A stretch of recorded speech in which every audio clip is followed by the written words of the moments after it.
The death of Clovis in 511 did not bring the rise of the Franks to an end. In many ways, it marked the beginning of a much more complicated chapter in their history. During the following century, stretching roughly from Clovis's death to that of Dagobert I in 639, the political landscape of Gaul was transformed.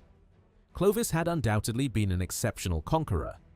Through a combination of warfare, political calculation, and the elimination of dangerous rivals, he had extended Frankish authority across much of Gaul and established himself as one of the most powerful rulers to emerge from the ruins of Roman rule in the West. His achievements were so impressive that later generations often struggled to view his successors without comparing them to him. Yet the expansion of Frankish power had not begun with Clovis, nor did it depend entirely upon his personality.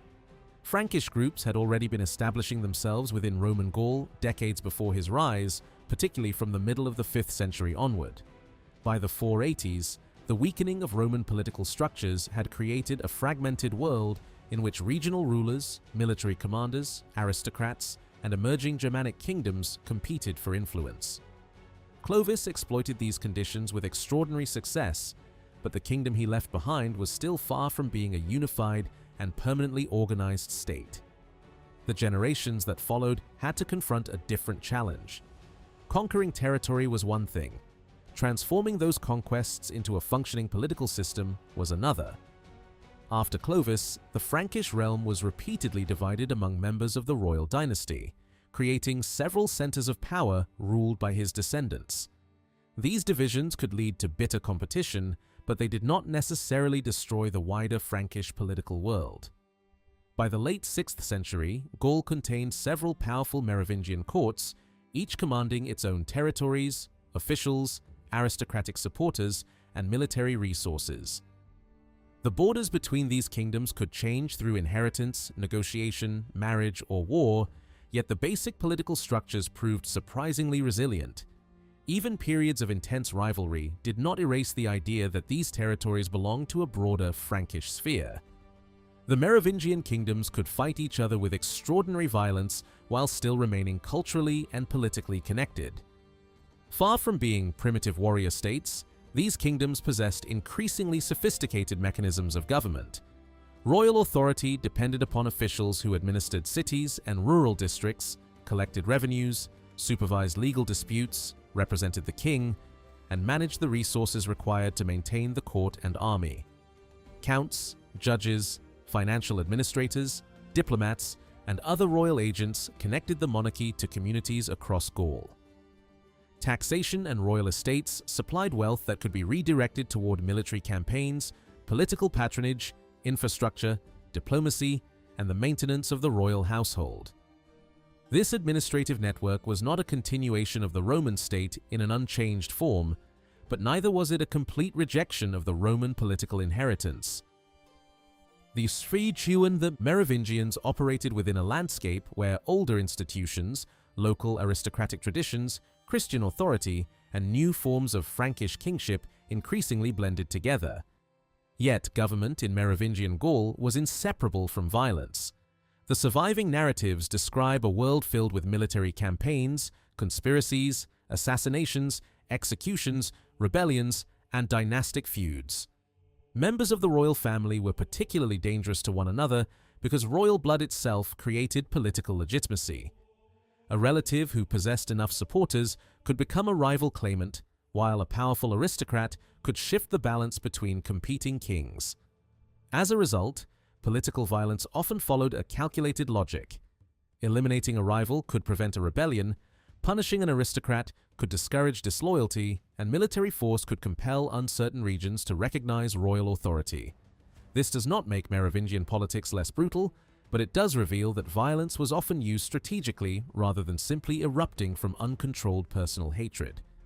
The same political system could therefore display administrative sophistication and extreme bloodshed at the same time. The writings of Gregory of Tours provide some of the most vivid descriptions of this turbulent environment. Gregory frequently presented civil conflict as a moral catastrophe and condemned the destruction caused when members of the Frankish ruling family turned against one another.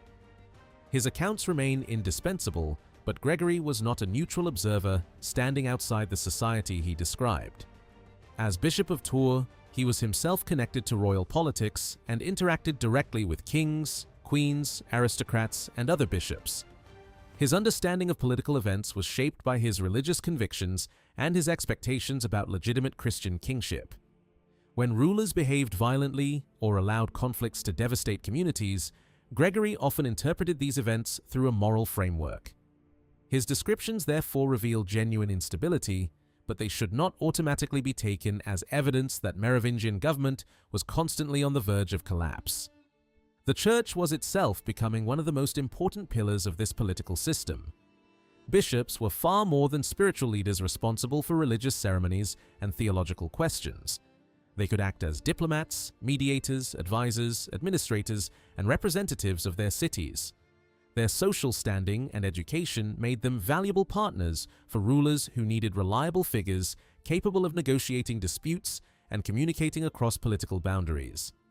Bishops could intervene when conflicts threatened to escalate, negotiate between rival factions, and sometimes conduct sensitive diplomatic missions that ordinary royal officials could not easily perform. This close relationship between ecclesiastical and secular authority became one of the defining features of Merovingian Gaul. The political influence of churchmen could occasionally place them in dangerous situations. Some bishops became deeply involved in court rivalries, and a few even participated in conspiracies against rulers.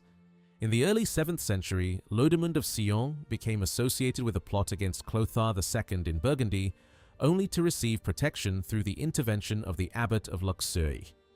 Later examples would show that bishops could become participants in dynastic struggles just as easily as aristocratic officials. Such episodes demonstrate that religion and politics cannot be separated neatly when examining this period. A bishop might preach Christian morality while simultaneously negotiating with kings, defending aristocratic interests, or influencing the outcome of a succession dispute. As the 6th century progressed, the different centers of Merovingian authority gradually acquired clearer territorial identities. Paris, Orléans, and Metz emerged as particularly important royal centers, associated with kingdoms that historians would later recognize as major divisions of the Frankish world. Their exact boundaries remained flexible. Cities, counties, and estates could pass from one ruler to another as a result of inheritance or warfare, but the broader political divisions endured. Each kingdom maintained a court and military establishment supported by wealthy landowners, whose influence extended throughout the regions they controlled. These aristocrats were indispensable to Merovingian kings. Their estates provided economic resources, their followers could strengthen royal armies, and their local connections allowed the monarchy to exercise authority far beyond the immediate surroundings of the royal court.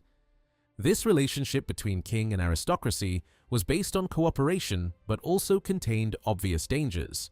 Powerful nobles possessed their own ambitions and could transfer their loyalty from one ruler to another when circumstances changed. A successful king therefore needed more than military strength. He had to maintain networks of loyalty through offices, gifts, marriages, protection, access to the court, and political favors. Aristocrats benefited from their connection to royal authority, while kings depended upon aristocratic cooperation to govern effectively. These relationships extended across regional boundaries, allowing elites from different parts of the Frankish world to create alliances that sometimes crossed the divisions between individual kingdoms. The result was a political landscape that was fragmented but still interconnected. Internal rivalry also failed to end Frankish expansion beyond Gaul. The descendants of Clovis continued to wage war against neighboring peoples whenever circumstances offered an opportunity. Clodomir, one of Clovis's sons, launched a major campaign against Burgundy and was killed during the fighting in 524. His death did not end Frankish ambitions in the region. Continued pressure eventually brought the Burgundian kingdom under Frankish control.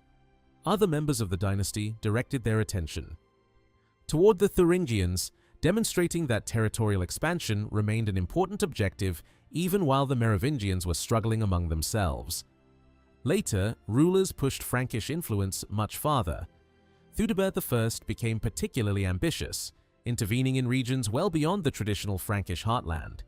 His forces operated in Pannonia and, more significantly, in northern Italy, where Frankish military power became an important factor in the complex struggles involving the Ostrogoths, Byzantines, and other regional forces. For a period extending into the early 560s, the Franks maintained a significant presence south of the Alps. These interventions reveal a monarchy increasingly confident in its ability to operate on the wider European stage rather than remaining confined to Gaul.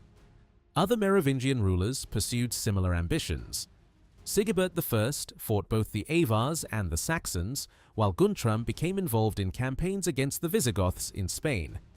Internal wars undoubtedly consumed enormous amounts of military energy and sometimes prevented the Franks from concentrating their resources on external conquest.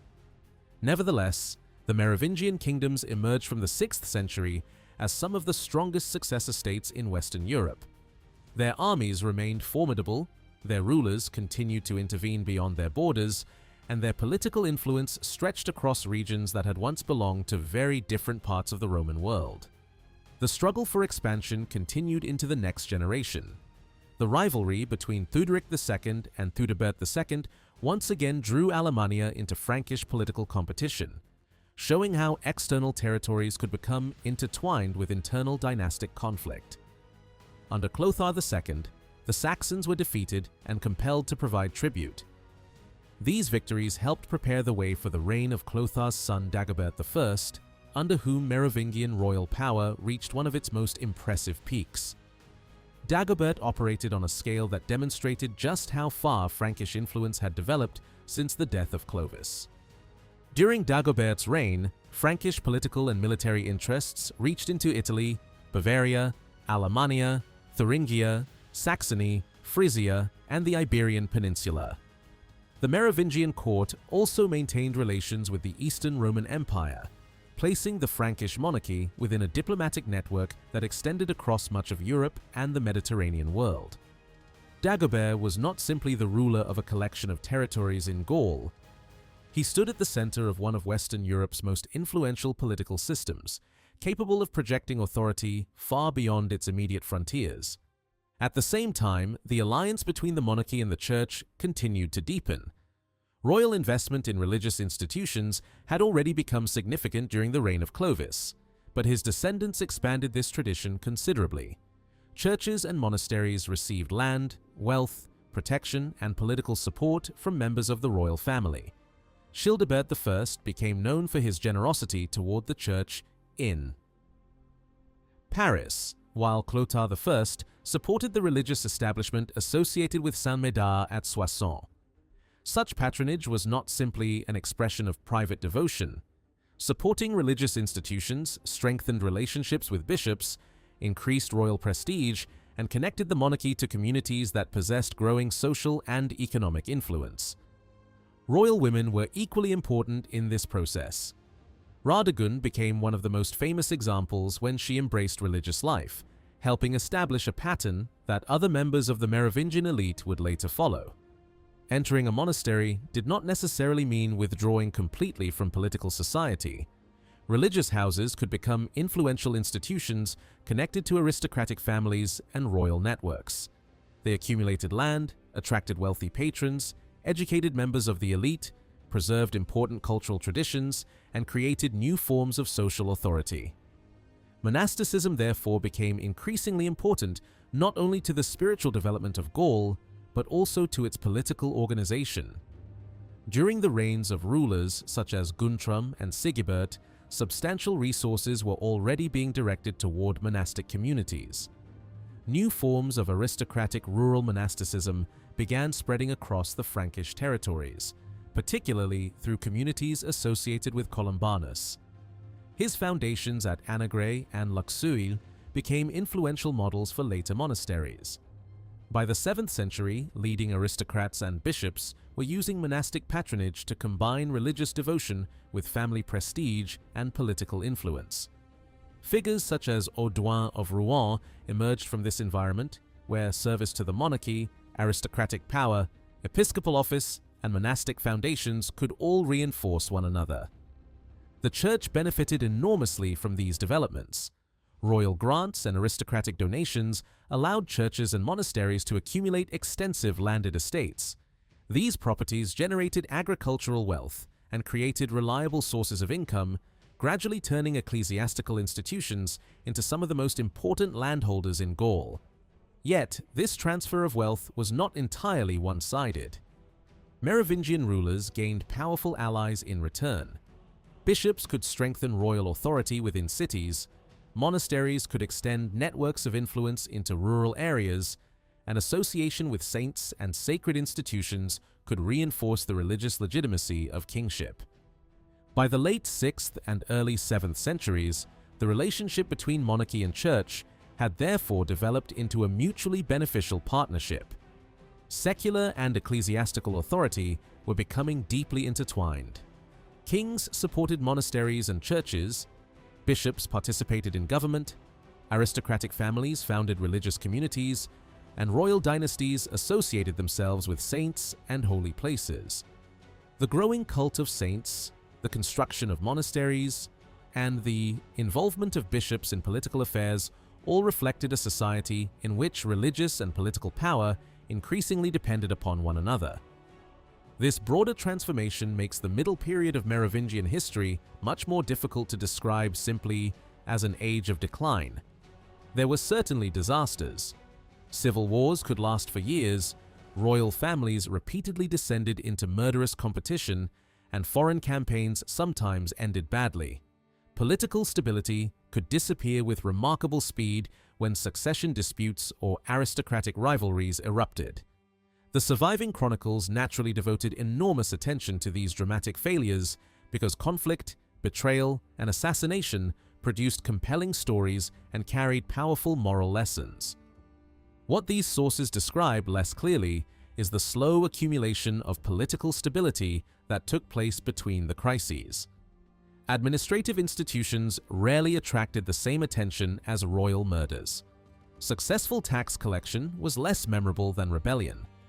A functioning court generated fewer dramatic narratives than a palace conspiracy. The gradual development of cooperation between kings, aristocrats, bishops, and local officials therefore remains much less visible than the violent episodes that periodically disrupted it. Yet the long-term changes are impossible to overlook. Over several generations, the descendants of Clovis transformed military conquest into something far more durable. Royal courts became established centers of government, administrative networks connected rulers to cities and countryside. Aristocrats were drawn into systems of royal service, and bishops became indispensable participants in political life.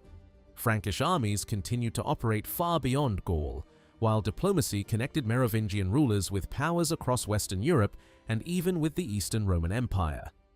The political landscape that existed under Dagobert I was therefore very different from the one Clovis had inherited more than a century earlier.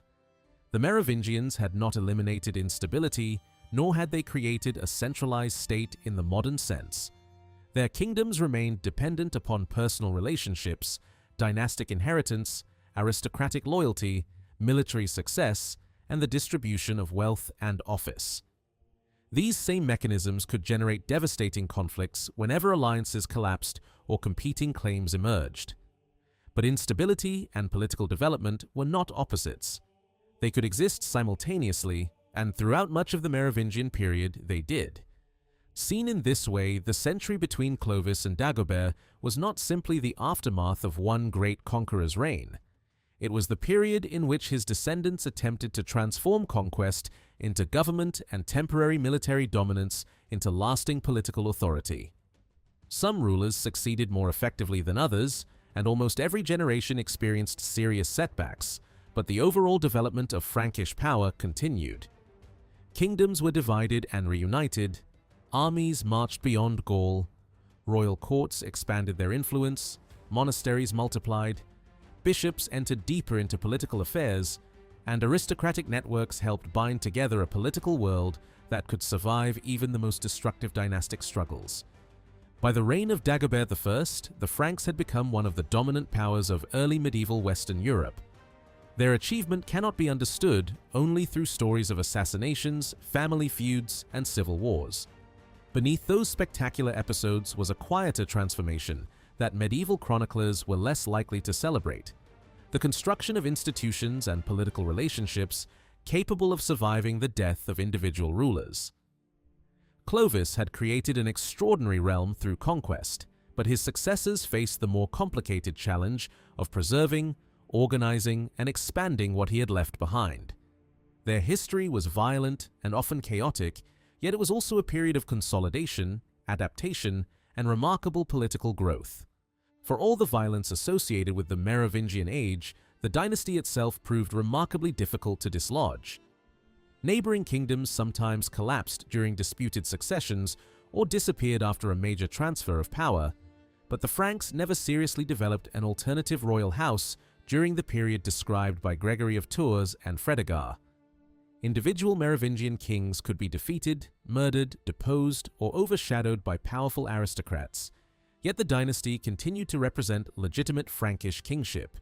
Its name retained political value long after the monarchy had lost much of its earlier strength.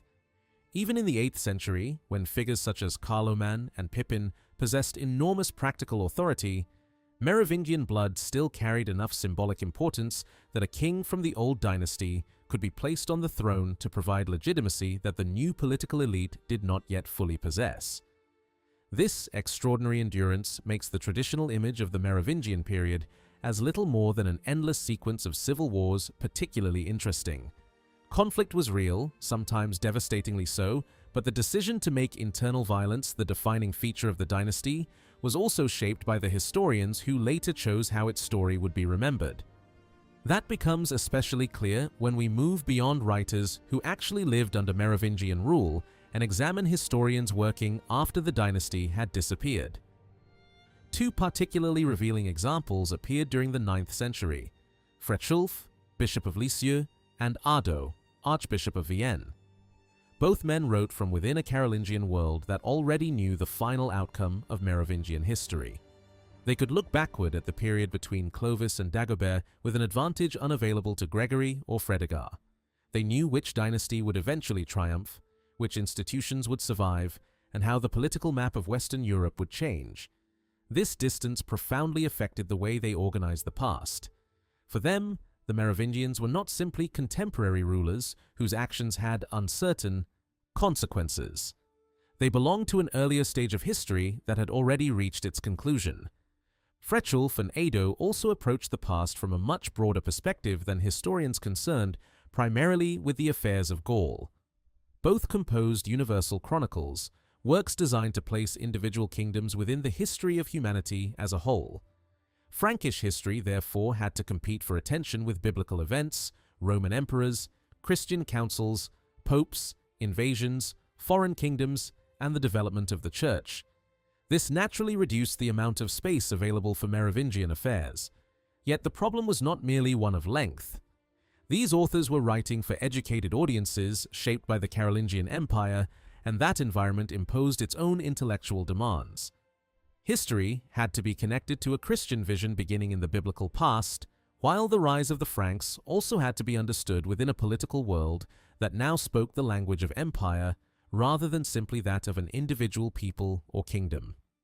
Most importantly, Carolingian writers had to distinguish between the history of the Franks and the history of the Merovingian dynasty. The two were no longer identical. The Frankish people remained central to Carolingian identity, but the dynasty that had once ruled them had been replaced. Frechulf responded to this problem in an especially striking way. He largely avoided the Merovingians altogether. His silence is remarkable because Frankish history should, at first glance, have been central to his understanding of the world. Writing around 830, Frechulf produced a vast historical work that followed humanity from creation into the 7th century. He discussed the movement of numerous peoples into Roman territory and devoted considerable attention to the political transformations that accompanied the disappearance of imperial authority in the West. Yet, when the Franks enter his narrative, they usually appear at the edge of someone else's story rather than at its center. This is particularly surprising because the establishment of Frankish power in Gaul ultimately created the political environment in which Frechulf himself lived. The Carolingian world would have been impossible without the earlier Frankish conquest of Gaul, making his reluctance to narrate that process in detail difficult to dismiss as simple indifference. Frechulf was not an obscure scholar isolated from contemporary affairs. He occupied an important position within the Carolingian political and religious establishment. Educated at Fulda under the famous Rabanus Maurus, he later became Bishop of Lisieux in the 820s and participated actively in the affairs of the empire. Shortly after becoming bishop, he was sent to Rome by Louis the Pious to communicate the Frankish position during controversies surrounding the religious use of images. He attended important councils and was at one point entrusted with the supervision of Ebbo, the deposed Archbishop of Reims. Frechulf therefore understood political authority from direct experience. He moved within the networks connecting monasteries, bishops, the imperial court, and Rome, and his historical writing emerged from precisely this Carolingian intellectual environment. His great chronicle was divided into two major parts. The first carried the story from creation to the incarnation of Christ, and was dedicated to Helisakar, Chancellor of Louis the Pious. The second, dedicated to Queen Judith, continued the narrative into the 7th century. Rather than bringing his account close to his own lifetime, Frechulf stopped centuries earlier. One of his final major episodes concerned the transformation of the Roman pantheon into a Christian church dedicated to the Virgin Mary during the reign of Emperor Phocas and the pontificate of Boniface IV around the beginning of the 7th century. He then added a short account of major ecumenical councils extending somewhat later. Chronologically, this meant that the final part of his work overlapped directly with some of the most important decades of Merovingian history. Yet, the Frankish kings who dominated Gaul during these years barely entered the narrative. The imbalance becomes even more obvious when Frechulf's treatment of the Franks is compared with his treatment of other post-Roman peoples. The Visigoths, Ostrogoths, and Vandals received substantial attention. Their rulers, wars, migrations, and relationships with the Roman world were given dedicated sections or incorporated into discussions of imperial and ecclesiastical affairs. Even the Lombards, whose arrival in Italy occurred relatively late in the transformation of the Western Roman territories, were treated more extensively than the Franks. By contrast, Frankish rulers usually appeared only when their actions intersected with events whose principal actors were Burgundians, Goths, Byzantines, or Visigoths. The people who eventually became the foundation of Carolingian power were strangely absent from a history written by a Carolingian bishop. It might be tempting to explain this by suggesting that Frechulf assumed his audience already knew Frankish history. Perhaps there was little reason to repeat familiar stories about Clovis and his descendants when educated readers could encounter them elsewhere. But this explanation quickly becomes unsatisfactory. His audience could presumably have found accounts of the Goths, Vandals, Lombards, and other peoples just as easily, yet Frechulf did not hesitate to discuss them. The omission of Frankish material therefore appears to reflect a deliberate narrative choice rather than a simple concern for space or familiarity. Frechulf himself provides an important clue near the conclusion of his work. He explains that his historical narrative could end once Roman and Gothic rulers had disappeared from Gaul and Italy and had been succeeded there by the Franks and Lombards. In other words, the emergence of Frankish authority in Gaul and Lombard authority in Italy represented a historical threshold. For Frechulf, these developments marked the beginning of a fundamentally different political world. The geography created by these kingdoms would eventually form much of the space over which the Carolingians exercised power. From the perspective of the 9th century, the Franks and Lombards were therefore not merely two more peoples who had benefited from Rome's decline. Together they represented important foundations of the political order that followed. Italy was especially important to this later perspective. Charlemagne's conquest of the Lombard kingdom in 774 radically expanded Carolingian power and altered the meaning of Frankish kingship. The conquest joined the Frankish and Lombard political worlds under one ruler, and even after Charlemagne received the imperial crown in 800, his authority remained deeply connected to both traditions. Frechulf's decision to identify the establishment of the Franks in Gaul and the Lombards in Italy as a decisive turning point therefore reflected the political geography of his own age. He was looking backward through the experience of a Carolingian empire that had united spaces once controlled by these separate kingdoms. Yet, this creates another puzzle. Frechelf regarded the establishment of Frankish and Lombard power as historically decisive, but his chronicle ends long before Charlemagne's conquest of Italy and before the Carolingian Empire itself emerged. His periodization was influenced by older Christian systems for organizing universal history. Medieval historians inherited several frameworks that attempted to divide the entire human past into meaningful stages, and two were especially influential. One imagined history as a succession of great world kingdoms, an idea with ancient roots that had entered Christian historical thought through the biblical book of Daniel. Another divided history into 6 ages based largely upon events in Scripture. Christian scholars had spent centuries attempting to reconcile these systems, connecting biblical chronology with the succession of earthly empires. Frechelf inherited this tradition and clearly believed that history unfolded according to divine purpose. His entire work reflected that conviction. The division between the period before Christ and the period after the Incarnation was not simply a convenient chronological arrangement, it expressed a Christian understanding of the structure of time itself. Creation and the Incarnation were cosmic turning points around which human history had to be organized. Kingdoms rose and disappeared within a larger story whose ultimate direction was determined by God.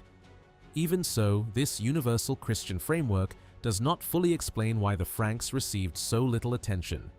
Frechelf was perfectly willing elsewhere to describe dynastic changes, territorial expansion, royal conflict, and the rise and fall of kingdoms. Nothing about his historical model prevented him from giving the Merovingians a more substantial role.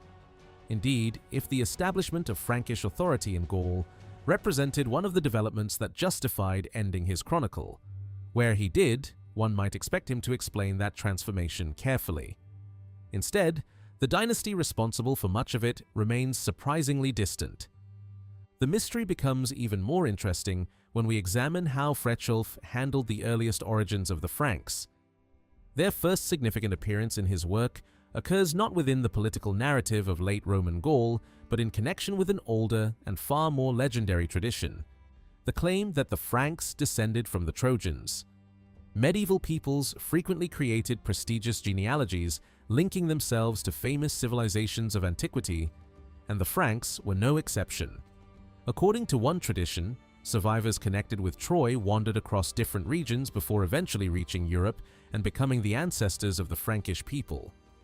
Frechelf knew this tradition but did not present it with complete confidence. He included the story of a leader named Francio, supposedly chosen as king by a wandering people who traveled with their families through different lands. Francio was remembered as an exceptionally powerful warrior who fought numerous peoples before leading his followers into the region between the Rhine and the Danube. His name was then connected with that of the Franks themselves.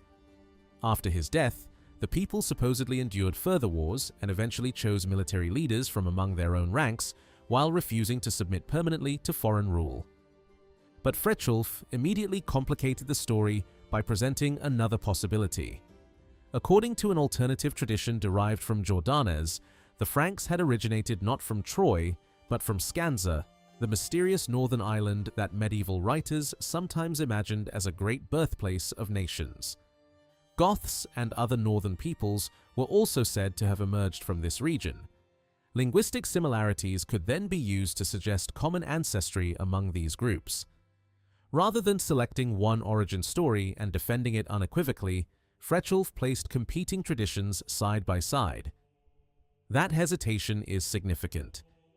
The Trojan origin story had once occupied an important place in Frankish historical imagination, providing an ancient and prestigious ancestry comparable to the legendary Trojan origins claimed for the Romans. Yet, by the Carolingian period, its importance was beginning to fade. Frechelf still considered the tradition worth recording, but it no longer fitted comfortably into the historical world he was constructing.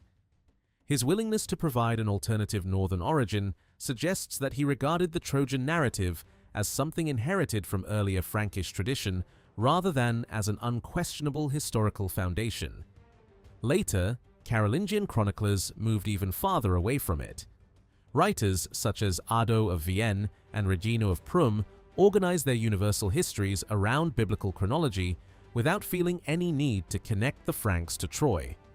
The legend did not disappear permanently, it would return in later medieval historiography. But within Carolingian historical writing, there was a noticeable decline in its importance. Frechulf therefore stands at an interesting transitional point. He preserved the old story while simultaneously undermining its exclusivity by presenting another explanation of Frankish origins. After this brief excursion into legendary ancestry, the Franks once again recede from the center of Frechulf's narrative. The final book of his chronicle moves through the political and religious upheavals of the 5th, 6th, and 7th centuries, shifting between emperors, kings, bishops, popes, invasions, religious disputes, and ecclesiastical councils. The structure is not strictly chronological. Instead, Frechulf often groups events according to themes, following imperial successions in one sequence, papal developments in another, and the activities of particular peoples or rulers in yet another. Within each theme, there is a general chronological movement, but the overall narrative can jump backward or forward as attention shifts from one subject to another. This method makes the limited appearance of the Franks even more conspicuous. Across the relevant sections, Frechulf offers only a handful of episodes from Frankish history, and even these do not form a continuous story. Some of the most obvious landmarks are completely absent. He does not provide a sustained account of the emergence of the Merovingian dynasty under Merovech. He does not make the baptism of Clovis the defining event that it became in many other versions of Frankish history. He gives no substantial treatment of the reunification of the Frankish kingdoms under Clothar II, and Dagobert I, one of the most powerful Merovingian rulers, receives nothing resembling the attention his political importance might seem to demand. Instead, the episodes Frechulf selects are scattered and often appear because they intersect with the histories of other peoples. The Franks enter the story through their involvement in the Burgundian conflict around the year 500. Clovis appears in connection with his marital relationship to the Ostrogothic king Theodoric. Frechulf later touches upon the fall of the Burgundian ruler Sigismund and the death of Clodomir before turning to the famous Battle of Vouillé, where Clovis defeated the Visigoths. He also mentions the rebellion of Cram against his father Clothar, Frankish victories in Brittany and Saxony, and the activities of Frankish forces in Italy under Bucelen, a commander associated with Theudebert I. Taken together, these episodes hardly amount to a conventional history of the Merovingian dynasty. They do not trace a clear succession of kings, explain the development of Frankish institutions, or provide a continuous account of territorial expansion. They are fragments inserted into a much larger universal narrative. The Franks repeatedly appear when they collide with Burgundians, Goths, Italians, or other peoples, only to disappear again once the broader episode has concluded. And that absence may be more revealing than a conventional royal history would have been. Frechulf was writing at a time when Frankish identity remained central to political life, but Merovingian kingship no longer needed to stand at the center of that identity. The Carolingians had inherited the Frankish political world while replacing the dynasty that had created much of it. A historian writing within that new order therefore faced a delicate problem. The rise of the Franks had to remain important because it explained the foundations of Carolingian power. The Merovingians themselves, however, did not necessarily need to receive the same celebration. Frechulf solved this tension largely through silence. He could recognize the establishment of Frankish rule in Gaul as one of the great transitions that shaped the medieval West, without turning the Merovingian dynasty into the central hero of that transformation. He could preserve selected memories of Clovis, Theudebert, Clothar, and other rulers, while refusing to construct a continuous narrative around their dynasty. He could even acknowledge legendary traditions concerning Frankish origins while presenting them with enough uncertainty to prevent them from dominating his Christian vision of universal history. This approach tells us as much about the 9th century as it does about the 6th. Historical writing does not merely preserve events, it organizes them. Every chronicle determines which rulers deserve attention, which wars become turning points, which legends remain credible, and which generations can be passed over almost without comment. Frechelf's treatment of the Merovingians demonstrates the power of omission in shaping historical memory. The dynasty had ruled the Franks for centuries, produced figures such as Clovis and Dagobert, conquered much of Gaul, intervened in Italy and Spain, and developed political institutions that the Carolingians themselves would inherit and transform. Yet within Frechelf's vast vision of human history, much of that achievement could be compressed into a few scattered episodes. The silence was therefore not evidence that the Merovingians had been historically insignificant. It reflected a changed understanding of what Frankish history meant. By Frechelf's lifetime, the Franks had outlived the dynasty that had once defined their monarchy. Their past could now be incorporated into a larger Christian and imperial narrative whose destination was the Carolingian world. The Merovingians remained part of that story, but they no longer controlled its meaning. Their kingdoms became an earlier stage in a historical process that later writers could reorganize according to the political, religious, and intellectual priorities of an entirely different age. The scattered appearances of the Franks in Frechelf's chronicle become even more revealing when we look closely at the episodes he actually chose to preserve. One of the earliest examples concerns the Burgundian kingdom around the year 500, but even here the Franks enter the story almost by accident. Frechelf was discussing the rapid succession of rulers in the collapsing Western Roman Empire, moving from the reign of Majorian to the wider political situation in Gaul. Majorian had briefly recovered Lyon from Burgundian control in 458 and had attempted to restore Roman authority in the West. But Frechelf suddenly inserted an episode belonging to a completely different generation. Drawing on the chronicle of Marius of Avenches, he introduced events from the year 500 before immediately returning to developments in the 460s. The result was a chronological leap of roughly 4 decades, apparently created because Frechelf was trying to connect Burgundian affairs with the surrounding narrative, but lacked enough information to recognize that the episode he had selected belonged to a much later period. The mistake is especially interesting because the passage mentioned Frankish participation without identifying Clovis as their leader. Had Clovis been named clearly in the source Frechelf was following, the chronological problem might have been easier to notice.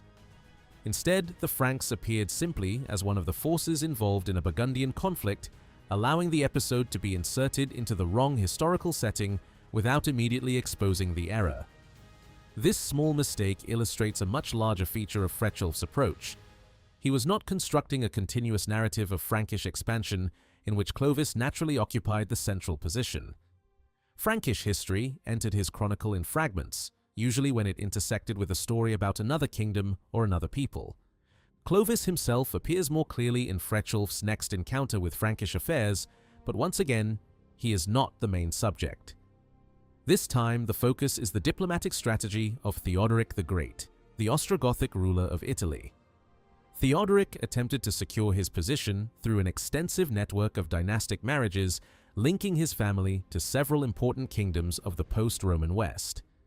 Frechelf, following Jordanes, described alliances involving the Visigoths, Vandals, Burgundians, Thuringians, and Franks. Within this larger diplomatic web, Theodoric supposedly sent envoys to the Frankish king and arranged a marriage with a woman connected to Clovis. The source Frechelf followed, however, contained serious errors. Audofleda, whom the account treated incorrectly within Clovis's immediate family, was actually Clovis's sister. The names and relationships of several members of the Frankish dynasty were also confused. Even more striking was the form of Clovis's name. Jordanes referred to the Frankish ruler using a version that Frechelf rendered as Ludovic, whereas elsewhere, Frechelf used the more recognizable Clodovius when describing Clovis. This raises an intriguing possibility. Frechelf may not have realized that both names referred to the same king. Such confusion might seem extraordinary given Clovis's historical importance, but the political landscape before the final years of his reign had contained several Frankish rulers, so encountering different royal names in separate sources did not automatically reveal that they represented a single person. Whatever the explanation, the result is remarkable. One of the most famous rulers in Frankish history enters Frechelf's Universal Chronicle almost as a supporting character in the marriage diplomacy of an Ostrogothic king. The focus remains on Theodoric and his attempt to construct alliances across Western Europe. Clovis matters primarily because he belongs to the diplomatic environment surrounding the Gothic ruler. Once that particular story ends, the Frankish king again disappears from view. The same pattern continues with Sigismund and Clodomir. Frithjof's account, once more dependent upon Marius of Avenches, centers primarily on the Burgundian king Sigismund. Betrayed by his own supporters, Sigismund fell into the hands of his enemies and was ultimately destroyed. Clodomir's death follows as a consequence of this wider Burgundian conflict rather than as an independent chapter in Frankish dynastic history. The Frankish ruler therefore appears because his fate intersects with the collapse of Burgundian power. Frithjof is still not telling the history of the Merovingians for its own sake. Only when he reaches the Battle of Vouillé does Frithjof finally give the Franks a more prominent place. The confrontation between Clovis and the Visigothic king Alaric II was one of the decisive military events in the creation of Frankish dominance in Gaul. The rivalry between the two rulers had produced earlier conflicts, but their struggle eventually culminated near Poitiers in 507.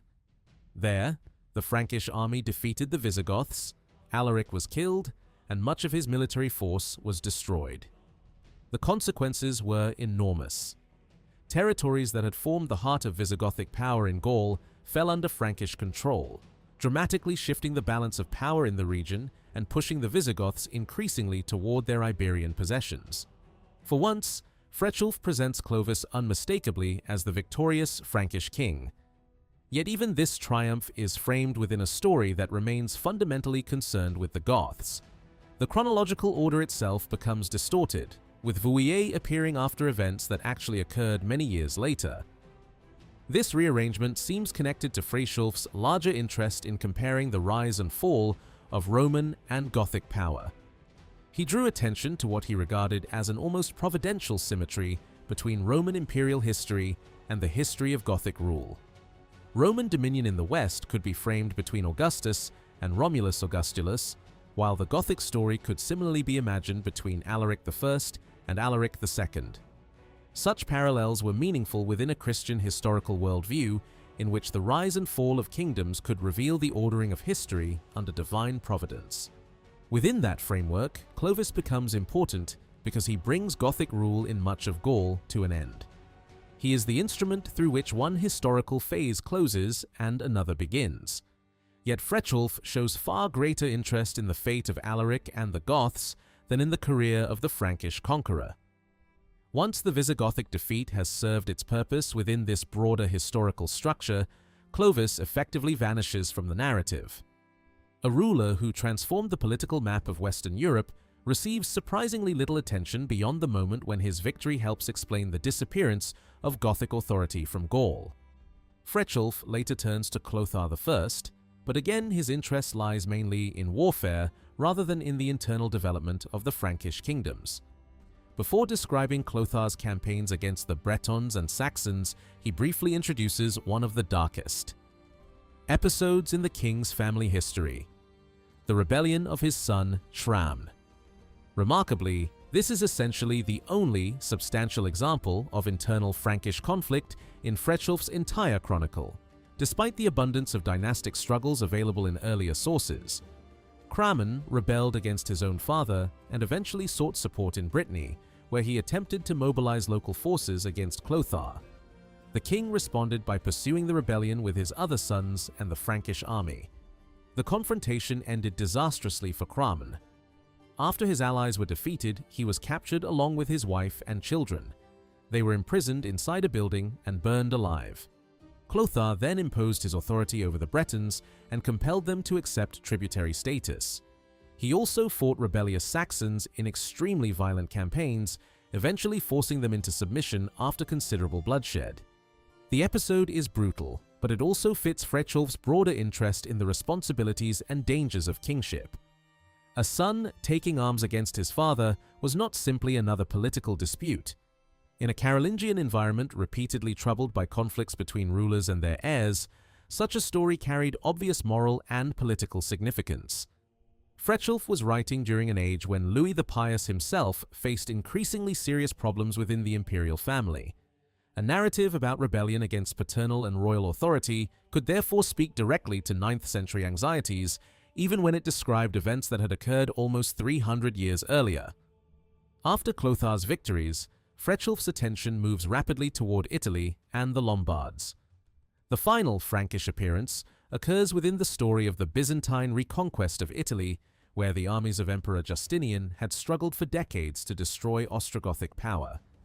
The Byzantine commander Narses defeated the Gothic king Teia and brought the Ostrogothic kingdom to an end, but Frankish forces were also operating in northern Italy during this period.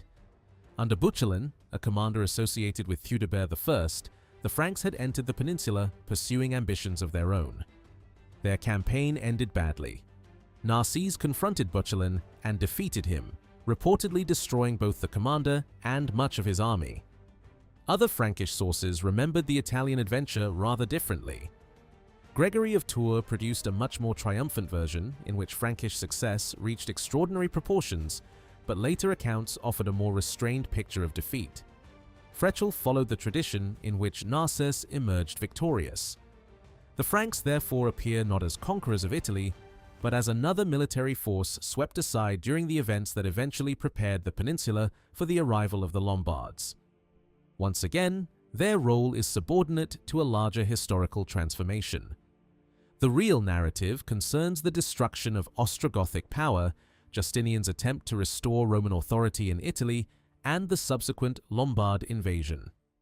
The Frankish expedition matters because it forms part of that transition. After Bucelin's defeat, Frechulf has little reason to continue discussing the Franks in Italy. His attention moves toward the Lombards and then increasingly toward ecclesiastical history, particularly the careers of important popes and the great councils of the Church. This brings us back to the central mystery of Frechulf's chronicle. He explicitly presented the establishment of Frankish power in Gaul and Lombard power in Italy as crucial developments marking the end of one historical age, yet he devoted remarkably little attention to the dynasty responsible for building Frankish dominance.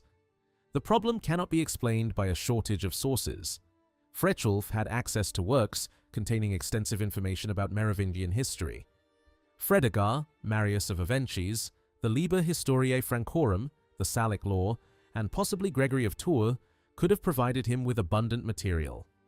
He could easily have constructed a much fuller account of Clovis, his sons, their descendants, their civil wars, their territorial conquests, and the development of their kingdoms. He chose not to. That choice becomes more understandable when placed within the political atmosphere of the early 9th century. Frechulf lived in a Frankish world, still negotiating its relationship with the relatively recent Merovingian past. The Carolingians had replaced the old dynasty, but they ruled many of the same peoples and territories and inherited political traditions that had developed under their predecessors. Carolingian authors therefore faced the difficult task of explaining how Frankish history could remain glorious, while Merovingian kingship was presented as something that had legitimately been superseded. Different writers solved this problem in different ways. Einhard, writing his Life of Charlemagne only a few years before Frechulf began serious work on his own history, adopted a famously hostile approach. He portrayed the later Merovingian rulers as powerless figures who possessed little more than the title of king, while real authority had passed into the hands of others. This caricature helped justify the Carolingian seizure of the throne by presenting dynastic replacement as the logical consequence of Merovingian weakness. Frechulf chose a subtler method. Rather than attacking the Merovingians directly, he reduced their importance within the historical narrative. Their accomplishments were not aggressively denied, they were simply denied the space that would have made them central to the formation of the Frankish world. Clovis appears, but only briefly. Clodomer enters through Burgundian history. Clothar appears through rebellion and conquest. Theudebert's Italian ambitions surface only through the defeat of his commander. Dagobert and many other major rulers barely register or disappear completely. The effect is powerful. The Merovingians become historical shadows in a story whose destination is the Carolingian present. Their political achievements exist, but they are not allowed to define the origins of the world inhabited by Frechulf's readers. Frechulf seems to push the meaningful establishment of Frankish political power toward the late 6th and early 7th centuries. For the Lombards, such a chronology makes some sense because their conquest of Italy began relatively late. Applied to the Franks, however, it is much harder to defend. By the beginning of the 6th century, Clovis had already transformed the balance of power in Gaul, and his descendants continued to expand from that foundation. To treat Frankish power as though it truly emerged only much later risks obscuring more than a century of Merovingian achievement. Yet the 7th century possessed special importance from a Carolingian perspective. It was during this period that the ancestors of the later Carolingian dynasty began to emerge more visibly within Frankish politics. One might therefore suspect that Frechulf was constructing a chronology designed to prepare the stage for their rise. Curiously, however, he does not celebrate these early Carolingian ancestors either. The Pippinids are largely absent from his chronicle. Other Carolingian writers eagerly reconstructed family histories extending backward into the 7th century, creating genealogical narratives that presented the dynasty's eventual supremacy as the culmination of a long political tradition. Frechulf showed surprisingly little interest in such genealogical propaganda. His purpose appears to have been broader. Rather than constructing a direct line from early Carolingian ancestors to Charlemagne, he reorganized Frankish history within a much larger story of empire. The decisive political geography of his own age had been created not simply by Merovingian conquest, but by Charlemagne's campaigns, especially the conquest of the Lombard kingdom.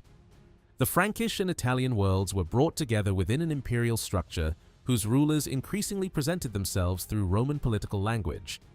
This Roman dimension is essential to understanding Frechulf. The Carolingians of his own time were not meant to appear merely as the successors of Merovingian kings. They could be imagined as heirs to something much greater, Christian Roman imperial authority. By filling his history with Roman emperors, Christian rulers, bishops, councils, and examples of imperial conduct, Frechulf created a past from which a Carolingian prince could learn without depending heavily upon the Merovingian dynasty. This was not history written simply to preserve memory. It had an educational purpose. Frechulf openly presented his work as a source of useful examples for Charles the Bald, the young son of Louis the Pious, and Queen Judith. The second part of the chronicle was dedicated to Judith, and its lessons were intended to help prepare Charles for the responsibilities he might one day assume. The past offered models of behavior. Good. Rulers could be imitated, failed rulers could serve as warnings, and churchmen could demonstrate the proper relationship between spiritual and secular authority. Two great streams of history therefore ran through Frechulf's work: imperial history and ecclesiastical history. Emperors demonstrated the possibilities and dangers of political rule, while bishops and other religious figures illustrated the responsibilities of Christian leadership. Together, they provided the kind of education appropriate for a prince who might eventually govern within a Christian empire. Seen from this perspective, Frechulf's decision to end his chronicle around the establishment of Frankish and Lombard dominance takes on another meaning. Perhaps he did not stop there simply because these kingdoms outlined the future geographical boundaries of Carolingian power. He may also have regarded their emergence as the end of the historical world from which his educational examples were primarily drawn. The ancient and Christian Roman past provided the great reservoir of lessons. The invasions of Vandals, Goths, and other peoples mattered because they explained how that world was transformed and eventually dismantled. This helps explain why the Goths and Vandals received so much more attention than the Merovingians. Their importance lay not necessarily in what they created, but in the role they played in the destruction and transformation of Roman imperial power. They belonged directly to the story of how the ancient political order disappeared. The early Franks mattered when they intersected with that process, but once Frankish history became primarily the history of Merovingian kings ruling Gaul, it offered fewer examples relevant to the particular historical bridge Frechulf wanted to construct. His chronicle can therefore be understood as connecting two Christian imperial worlds. On one side stood the Roman Empire of antiquity, whose emperors and churchmen supplied the examples through which political and religious leadership could be studied. On the other stood the Carolingian Empire of Frechelf's own lifetime, which claimed an imperial identity rooted in Christian and Roman traditions. Between them lay centuries of transformation involving Goths, Vandals, Lombards, Franks, bishops, kings, wars, and conversions. Within that bridge, the Merovingians occupied an awkward position. They were too important to disappear entirely because the rise of Frankish power could not be explained without them. Yet, they were not the ancestors Frechelf most wanted his Carolingian audience to imitate. Instead of celebrating them as the direct political foundation of the present, he allowed them to remain on the margins. Their absence was therefore meaningful. Frechelf did not need to condemn the Merovingians in the way Einhard did. He achieved something similar through selection. By deciding what deserved extended narration and what could be reduced to a few isolated episodes, he reshaped the memory of the Frankish past. The Carolingian world could then appear less as the culmination of centuries of Merovingian kingship and more as the restoration or continuation of a Christian imperial tradition whose deepest roots lay in Rome. This interpretation also explains why the abrupt ending of Frechelf's work is so important. What initially looks like an incomplete or strangely terminated chronicle may actually reveal how he understood his own historical position. The centuries between Rome and the Carolingians were not simply a continuous succession of Frankish rulers. They formed a transitional landscape separating two great Christian imperial orders. The rise of Frankish and Lombard power marked the closing of one world, while the Carolingian Empire represented the political environment from which Frechelf himself looked backward. But Frechelf was not the only Carolingian historian to reconsider the Merovingian past. A few decades later, another influential churchman would approach the dynasty very differently.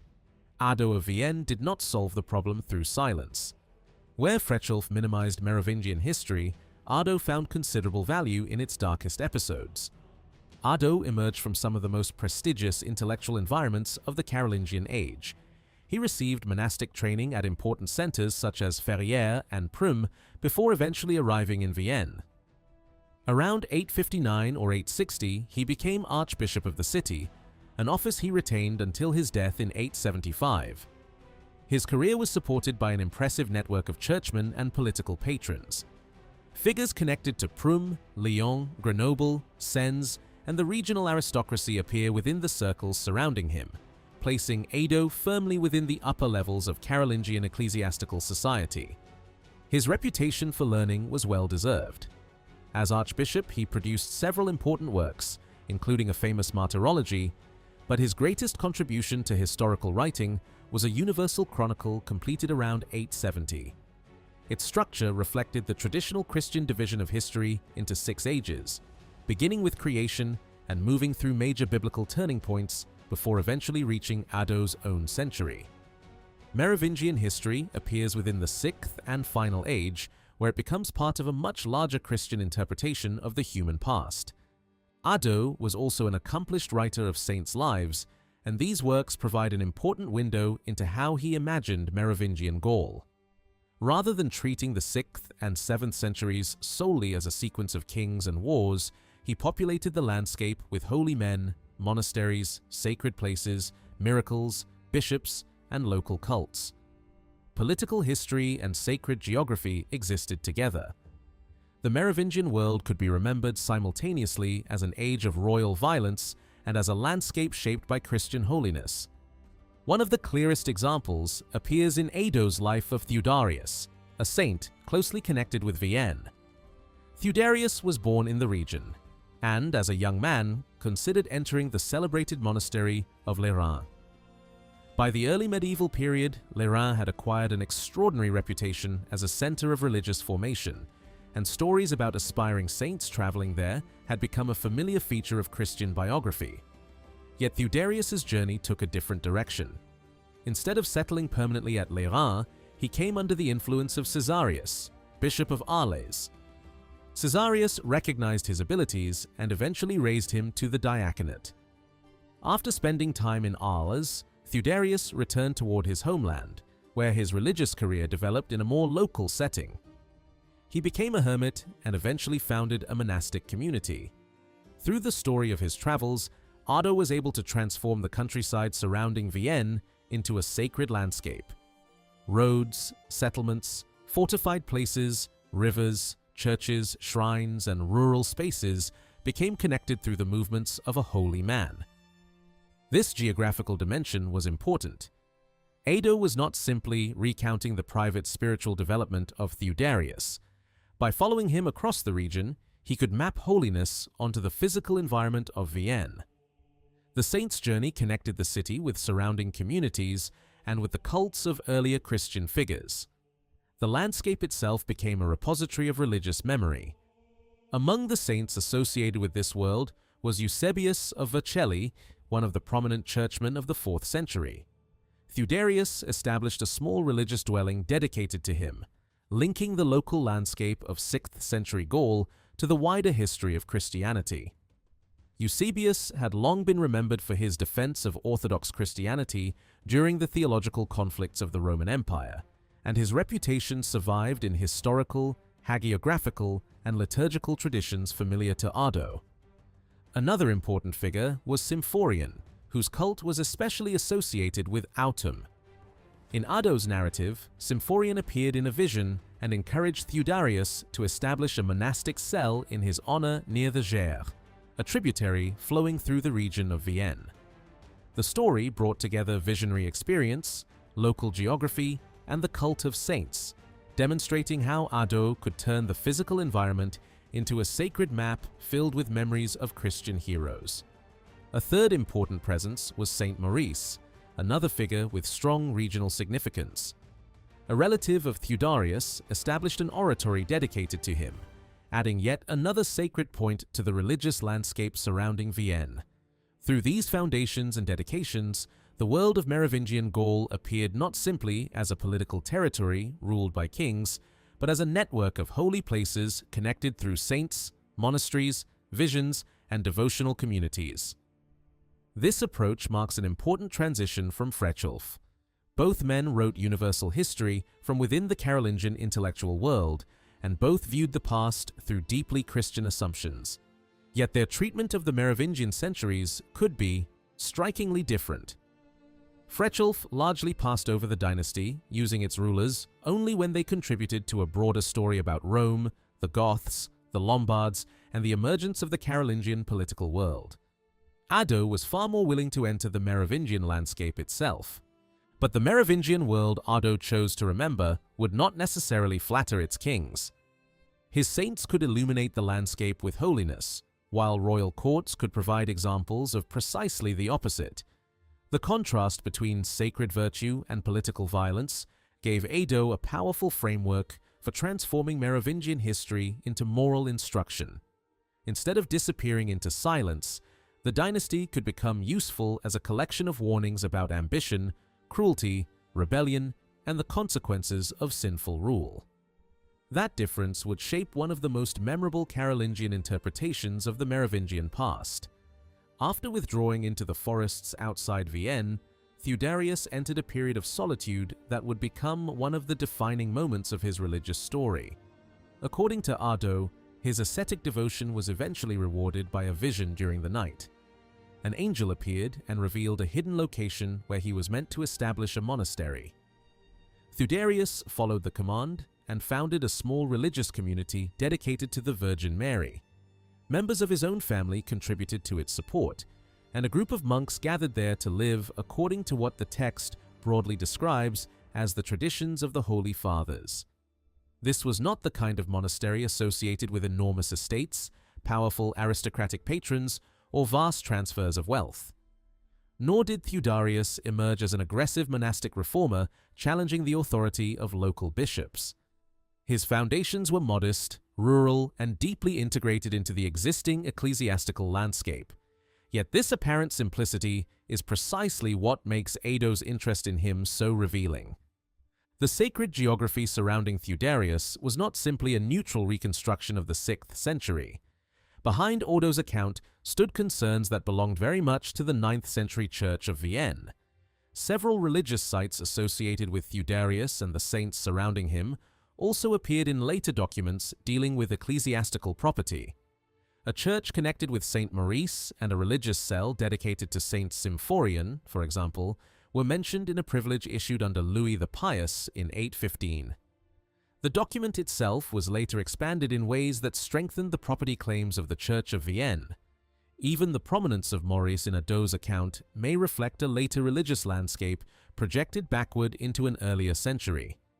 His cult appears to have become an important feature of Vienne only after the Merovingian age, yet Adot's narrative effectively placed it within the sacred world of Theuderius.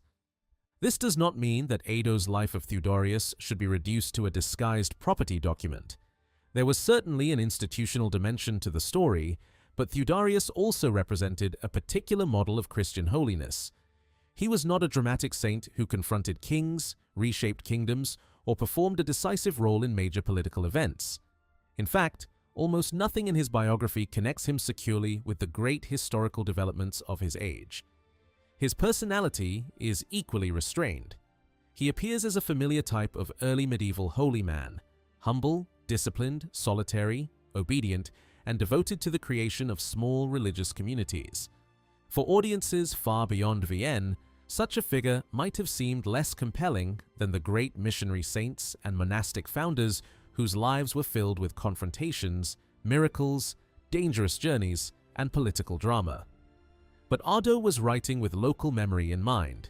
Theuderius gave the Church of Vienne a sacred founder whose movements could connect religious institutions, landscapes, saints, and traditions into a coherent regional past. His importance came not from changing the political world, but from sanctifying the environment in which Adot himself exercised episcopal authority centuries later. Adot nevertheless drew upon older models when constructing this saintly character. Certain phrases and motifs in the life of Theuderius resemble those found in the famous Life of Columbanus, written by Jonas of Bobbio. The spreading reputation of the holy man, his association with wilderness, and even the idea of friendship with wild creatures belong to a broader vocabulary of monastic sanctity familiar from earlier hagiography.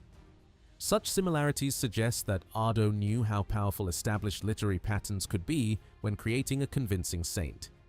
Yet Theuderius was no Columbanus. The historical Columbanus had been an explosive personality whose independence repeatedly brought him into conflict with political and ecclesiastical authorities. He confronted rulers, challenged bishops, and eventually experienced exile after antagonizing some of the most powerful figures in the Frankish world.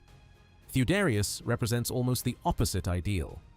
Before pursuing his monastic ambitions, he sought the approval of the Bishop of Vienne. His asceticism existed comfortably alongside episcopal authority rather than threatening it. He loved solitude but remained obedient to the institutional church. That contrast was probably useful to Adot. As Archbishop of Vienne, he had every reason to celebrate a monastic tradition that acknowledged the authority of bishops. Theuderius could therefore embody two virtues simultaneously: the spiritual purity associated with withdrawal from worldly life and the obedience required to maintain ecclesiastical order. Through him, Adot could explain the beginnings of monasticism around Vienne without turning those beginnings into a story of conflict between charismatic monks and institutional authority. The same literary world led Adot toward a much more dramatic figure from Vienne's past, Bishop Desiderius. Here, the tone changes considerably. Desiderius belonged directly to the violent political environment of the early 7th century and had long been associated with persecution under Queen Brunhild and King Theuderic II. Earlier hagiographical traditions had already transformed his suffering into a story of martyrdom, and Adot inherited several accounts from which he could construct his own version. The Life of Columbanus remembered the hostility directed against Desiderius, while older biographies and passion narratives provided further material concerning his career and death. Adot's treatment of Desiderius is important because it reveals how closely his hagiography and historical writing could interact. When reconstructing the bishop's life, Adot did not isolate sacred biography from political history. He placed Desiderius inside the conflicts of Merovingian Gaul, using historical material to explain the world in which the saint suffered. His chronicle and his saints' lives therefore belong to the same intellectual project. One supplied the broad movement of universal history, the other allowed particular figures to embody the moral meaning of that history. This connection becomes especially important when we turn to Edo's chronicle itself. At first glance, the work appears conservative. Ado relied heavily on earlier texts, often following their information closely rather than inventing entirely new narratives. His originality lay less in creating new events than in choosing which existing events deserved emphasis. Selection became interpretation. By shortening some stories, expanding others, moving rapidly between subjects, and placing secular episodes beside ecclesiastical ones, he could change the impression produced by familiar historical material. The chronicle was universal in ambition. Its 6 ages stretched from the beginning of the world toward Edo's own century, combining biblical history, Roman history, the careers of emperors, the rise of kingdoms, the development of the church, and the deeds of saints and bishops. Within such an enormous framework, the Merovingians could occupy only a limited amount of space. Even the 6th and final age, which was far longer than the earlier sections, devoted surprisingly little attention to the dynasty itself. Yet brevity did not prevent Ado from shaping the reader's judgment. The Merovingian episodes appear in short bursts, often separated by accounts of bishops, saints, churches, or events elsewhere in the Christian world. This produces a striking rhythm. One moment the reader encounters acts of devotion, sacrifice, spiritual leadership, or ecclesiastical achievement. The next, the narrative returns to royal intrigue, murder, conquest, betrayal, and dynastic struggle. The contrast makes Merovingian politics appear simultaneously repetitive and disturbingly violent. Edo drew much of this Frankish material from the Liber Historiae Francorum, but he did not simply reproduce it. He cut aggressively. Elements that did not fit his larger vision disappeared, while others were retained in altered form. The consequences are already visible in his account of Frankish origins. As in the earlier Frankish tradition, Ado tells of the Franks assisting the Roman Emperor Valentinian against enemies in the region associated with the Maeotian marshes. Their courage and ferocity supposedly contributed to the name by which they became known. Later, after refusing Roman tribute, they withdrew towards Sicambria and lived under leaders named Marcomir and Suno. Eventually, they selected Pharamond as their first king and accepted laws associated with early Frankish lawgivers. But something crucial has vanished from this story: Troy. The Liber Historiae Francorum had woven Frankish beginnings into the legendary destruction of Troy, allowing the Franks to claim an ancestry connected with one of antiquity's most prestigious heroic traditions. Edo removed this entire framework. His Franks did not emerge from a heroic Trojan migration stretching across centuries. They simply entered history as another people operating on the margins of the Roman world. The change was subtle but profound. Without Troy, the Franks lost the legendary ancestry that had distinguished them from neighboring peoples. Pharamond was also stripped of an explicit dynastic connection to Marcomir. Rather than appearing as the heir of an ancient royal line, he became a king chosen by collective decision. The transition from earlier Frankish leaders to kingship was therefore no longer presented as an unbroken family succession. This mattered because genealogy was political. A continuous ancestry could make kingship appear natural, ancient, and almost inevitable. Breaking that chain weakened the idea that Merovingian monarchy rested upon an exceptionally prestigious bloodline reaching into the heroic past. Ado did not need to attack the dynasty directly. By removing the genealogical architecture surrounding its beginnings, he quietly reduced its historical grandeur. His decision makes sense when viewed from the political world of the late 9th century. Ado was not writing in an age when Carolingian rulers were desperately trying to prove that they deserved to replace the Merovingians. That battle had been won generations earlier. The rulers of his own day possessed unquestioned Carolingian ancestry. Their problems were different. They were fighting over the territories, titles, and inheritance of an empire created by their predecessors. This changed the scale on which history needed to operate.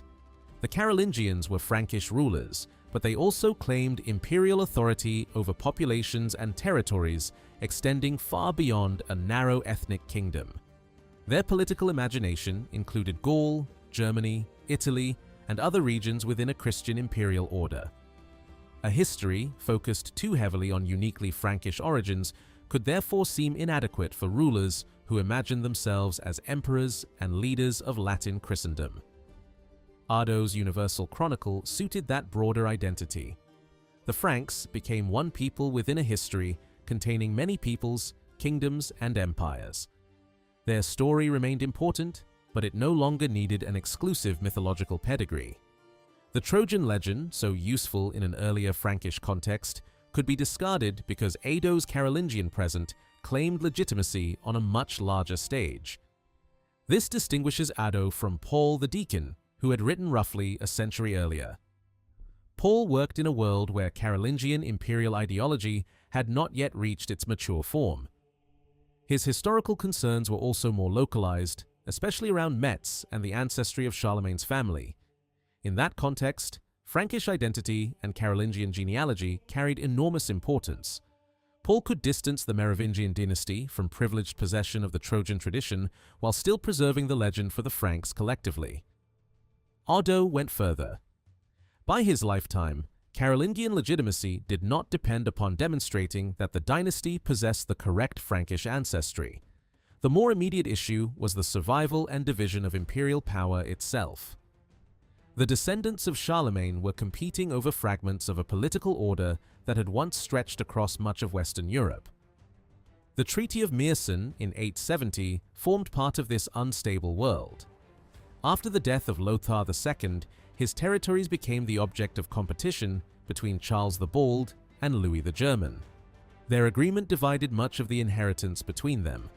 For Ado, this was not distant court politics. The settlement directly affected Vienne and the Rhône-Saône region, bringing them under the authority of Charles the Bald, while other symbolically important territories passed elsewhere. The political consequences reached Ado personally. Gerard, an opponent of the new arrangement, came into conflict with forces supporting Charles. Ado and Archbishop Remigius of Lyon stood against him. Charles eventually secured Vienne, Gerard was removed, and Boso, a relative of Charles, took his place. The archbishop, writing universal history, was therefore also participating in the political transformation of his own region. At the same time, Charles was pursuing even greater ambitions. Imperial authority remained one of the most valuable prizes in Carolingian politics, and papal support could transform a powerful king into a serious candidate for the imperial title. Ado's historical imagination developed in precisely this atmosphere. His chronicle was not designed merely to explain where the Franks came from. It attempted to place contemporary rulers within the immense history of Christian monarchy and empire. Against that background, Odo's treatment of the Merovingians became easier to understand. Their history remained necessary because it formed part of the road leading toward the Carolingian world, but it was not allowed to dominate the narrative. Even the earliest rulers of the dynasty receive remarkably little space. Clodio, for example, appears briefly in connection with the capture of Cambrai before Odo quickly turns elsewhere, particularly toward ecclesiastical history. After Clodio's death, Merovec succeeds him, and Ado identifies him as the ruler from whom the Merovingian kings received their dynastic name. But there is little effort to construct an ancient royal genealogy around him. Merovec simply becomes the first identifiable figure of the dynasty. His achievements are reduced largely to the acquisition of cities such as Metz, Trier, and Orléans. Childeric fares even worse. Earlier, Frankish narratives had preserved colorful traditions surrounding his reign, exile, return, relationships, and military activity. Ado compresses him almost completely. The reader is essentially told that he ruled for 24 years, and then the story moves onward. Next comes Clovis, the ruler who might have been expected to transform the entire narrative. In Gregory of Tours, Clovis could become the central architect of a new political and religious order. His victories, conversion, relationships with bishops, destruction of rivals, and expansion across Gaul created one of the foundational stories of Frankish monarchy. Fredegar and the Liber Historiae Francorum developed the tradition in different ways, but Clovis remained an enormous figure. Ado gives us a much smaller king. His Clovis emerges within the final collapse of Roman authority in northern Gaul. Aegidius and his son Syagrius belong to the fading Roman political order, while Childeric and Clovis represent the rising Frankish alternative. Conflict between Clovis and Syagrius ends with Frankish victory. Syagrius flees to the Goths, but is eventually surrendered and killed. Ado marks the event with a stark observation: Roman power in Gaul had fallen. That sentence should have created the perfect stage for Clovis. The Roman order was disappearing, and the Frankish king stood ready to occupy the political space left behind. Yet Ado immediately complicates the chronology by introducing Aetius, the famous Roman general whose career actually belonged to an earlier generation. Historically, the sequence makes little sense. Aetius could not have succeeded Syagrius in the way the narrative appears to imply.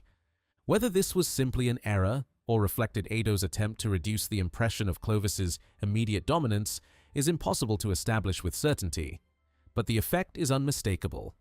The transition from Roman to Frankish power becomes less clean than it might have been.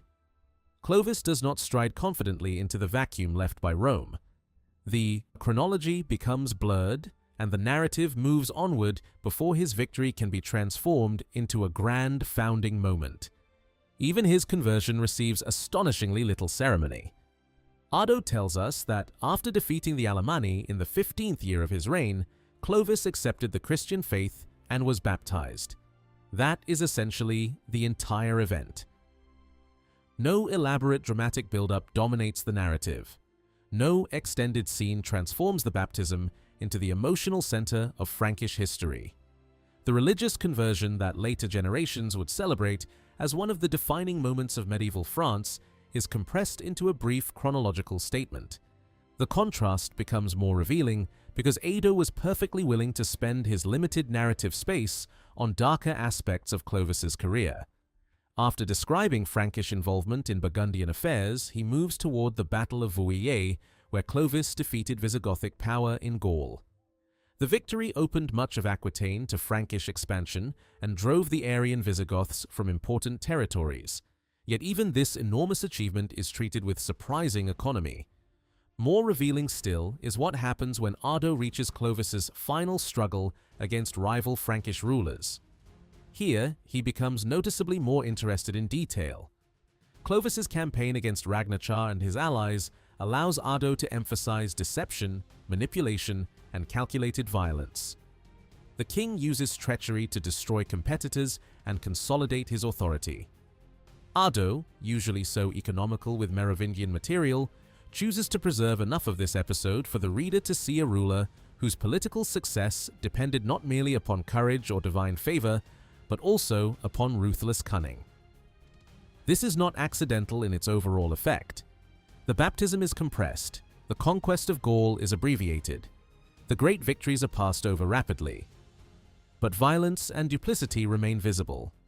That pattern would continue with Clovis's descendants. Even the imperial honors traditionally associated with Clovis after his victory over the Visigoths are separated from the triumph itself. Rather than presenting conquest and imperial recognition as a single magnificent climax, Ado places the honors later, close to his account of Clovis's death. The structure weakens the immediate connection between military success and Roman recognition. At this point, another figure unexpectedly enters the chronology, Martin of Tours. Ado uses Martin's death as a reference point for dating the end of Clovis's reign. He then moves through complicated calculations involving bishops associated with Vienne, including another Martin and Mamertus. Some of these chronological relationships are inaccurate, reflecting the difficulty of reconstructing the early episcopal history of the city. Yet the decision to connect Clovis with Martin of Tours is significant even when the calculations themselves are unreliable. Martin was not merely another saint in the Carolingian world. By Ado's lifetime, his memory had acquired enormous religious and political importance. His shrine at Tours had become one of the great sacred centers of the Frankish realms. Carolingian rulers cultivated connections with Saint-Martin, and the institutions surrounding his cult became deeply entangled with royal authority. Charlemagne and Louis the Pious had both invested considerable attention in the community at Tours. Alcuin, one of the most celebrated intellectuals of the Carolingian Renaissance, had served there. Martin's famous cloak acquired symbolic importance in royal traditions, and ceremonies at his shrine brought sacred legitimacy into direct contact with kingship. For the generation of Charles the Bald, Martin's political significance became even stronger. In the contested landscape of Western Francia, Saint-Martin at Tours developed into an important center of religious, cultural, and political influence. Control of such institutions was not merely devotional. Monasteries and shrines could anchor networks of authority, aristocratic loyalty, economic resources, and royal legitimacy. Ardo's decision to connect Clovis chronologically with Martin may therefore carry more significance than it initially appears to possess. Even while reducing much of Clovis's traditional grandeur, he links the first great Merovingian conqueror to a saint who had become deeply embedded in Carolingian ideas of legitimate Christian kingship. Perhaps this preserved, quietly and indirectly, an acknowledgement that Clovis still mattered. The king could be stripped of much of the dramatic storytelling that surrounded him in Gregory of Tours or the Liber Historiae Francorum.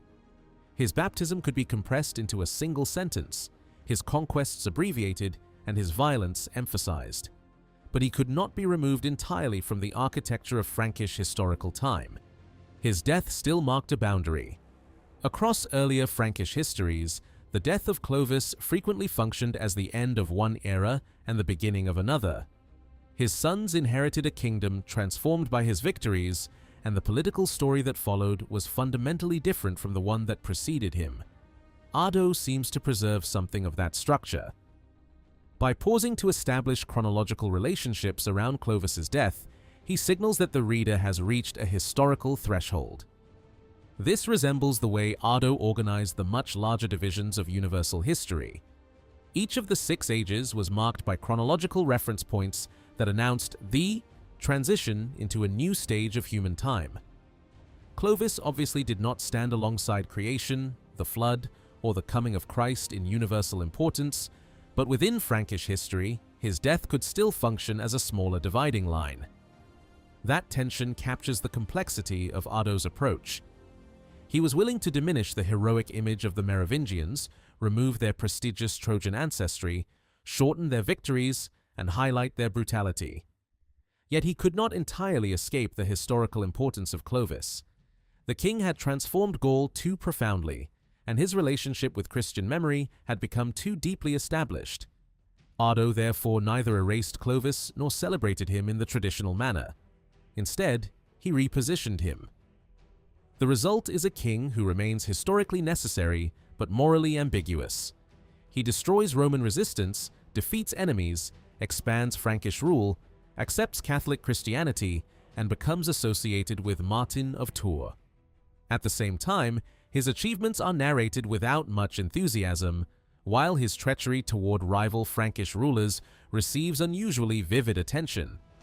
For Ardo, this was an effective way to transform Merovingian history into moral history. Political greatness alone did not determine who deserved admiration. A ruler could conquer territories and still provide examples of cruelty.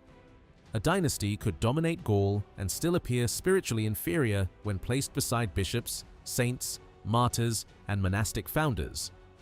This contrast is fundamental to the Chronicle. The sacred and secular worlds constantly illuminate one another. The holiness of men, such as Theudarius or Desiderius, becomes more striking when placed against the violence of royal politics. Conversely, Merovingian brutality becomes darker when the reader has just encountered examples of humility, obedience, sacrifice, and religious devotion. The history of the dynasty thus becomes something more than a sequence of reigns. It becomes a moral landscape. And as Ardo moves beyond Clovis into the generations that followed him, that landscape grows considerably darker. The sons, grandsons, queens, rivals, and bishops of the 6th and 7th centuries would provide him with exactly the kind of material his historical method could exploit: ambition colliding with faith, royal authority turning into persecution, family rivalries becoming civil wars, and political violence producing saints and martyrs.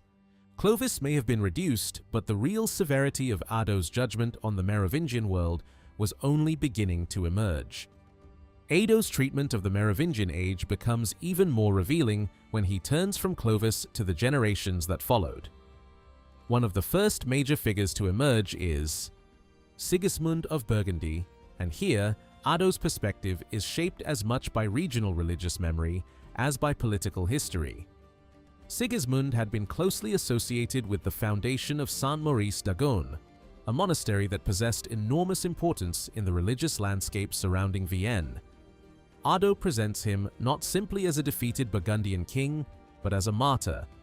After being captured and killed by the Franks, Sigismund's body was eventually recovered, transferred to Saint Maurice, and honored as the remains of a holy man. Miracles were later associated with his tomb, transforming a political victim into a regional saint. This was a significant change in emphasis. Earlier, Frankish accounts had remembered Sigismund mainly as a ruler defeated and executed during Frankish expansion into Burgundy. Ado instead places his suffering within a sacred framework.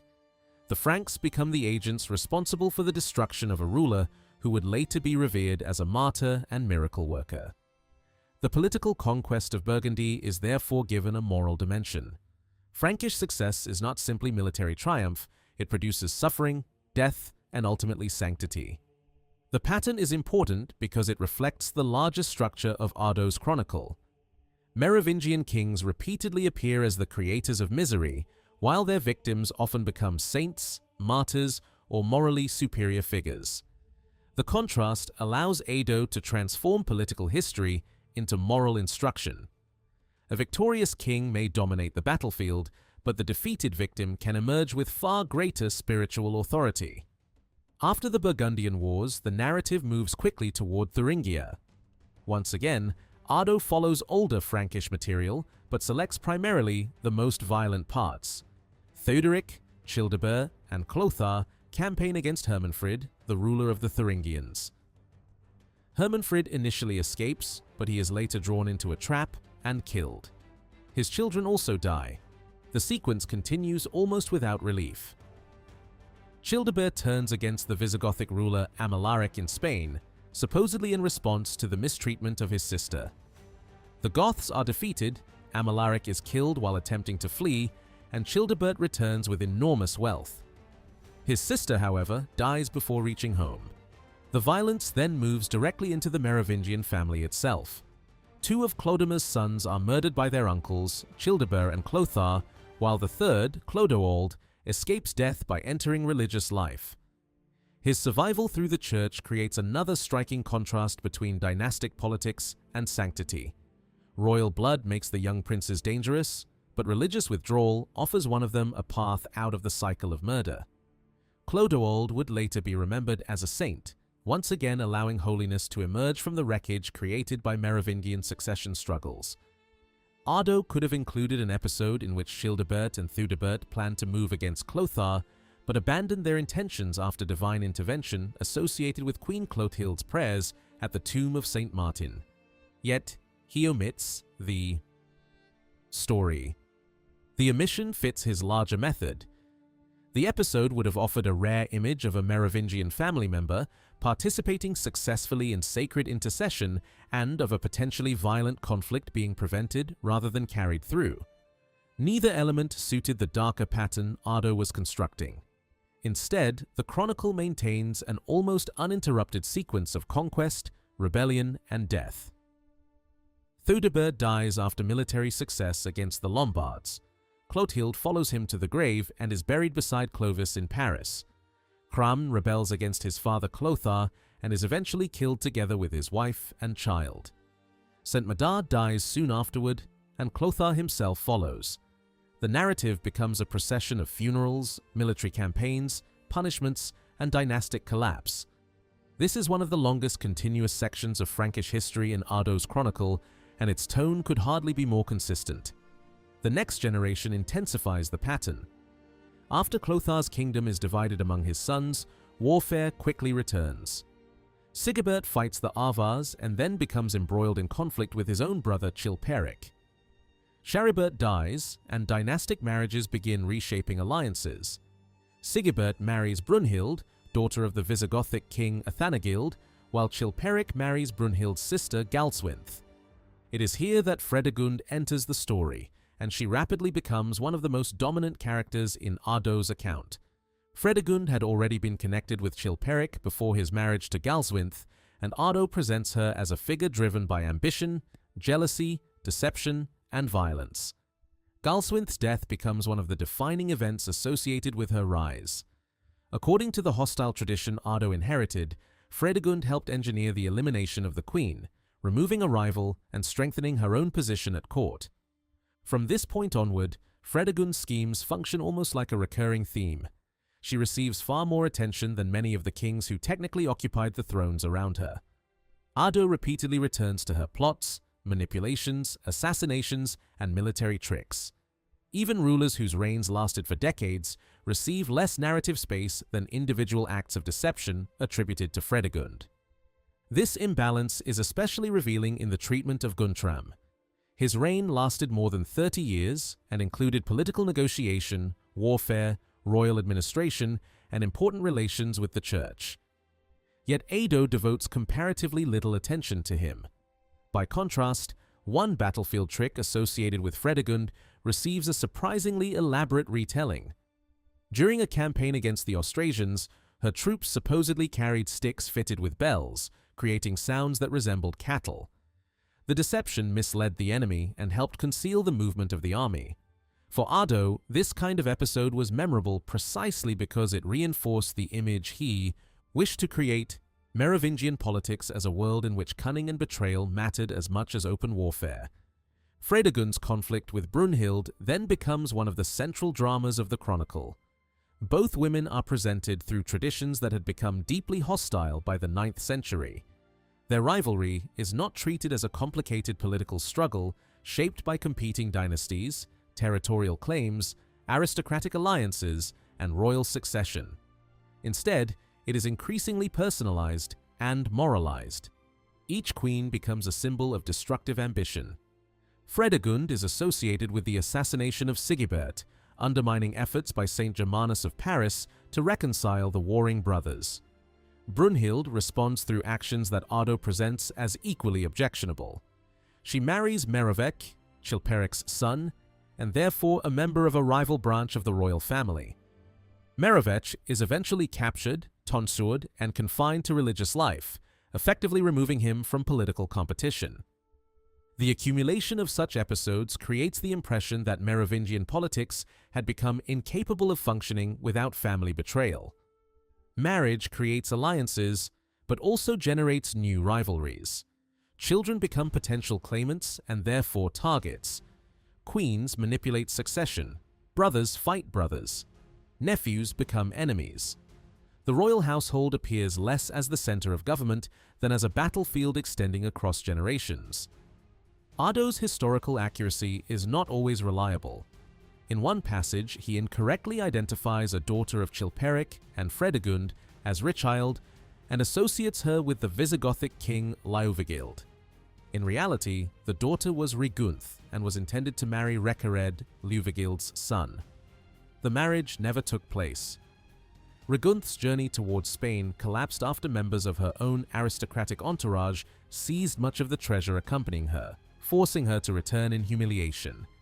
The confusion is especially interesting because the name Richild had enormous contemporary significance for Ardo. Richild was the second wife of Charles the Bald, and her family connections were deeply entangled with the political struggles surrounding Vienne and Lotharingia during the years in which the chronicle was composed.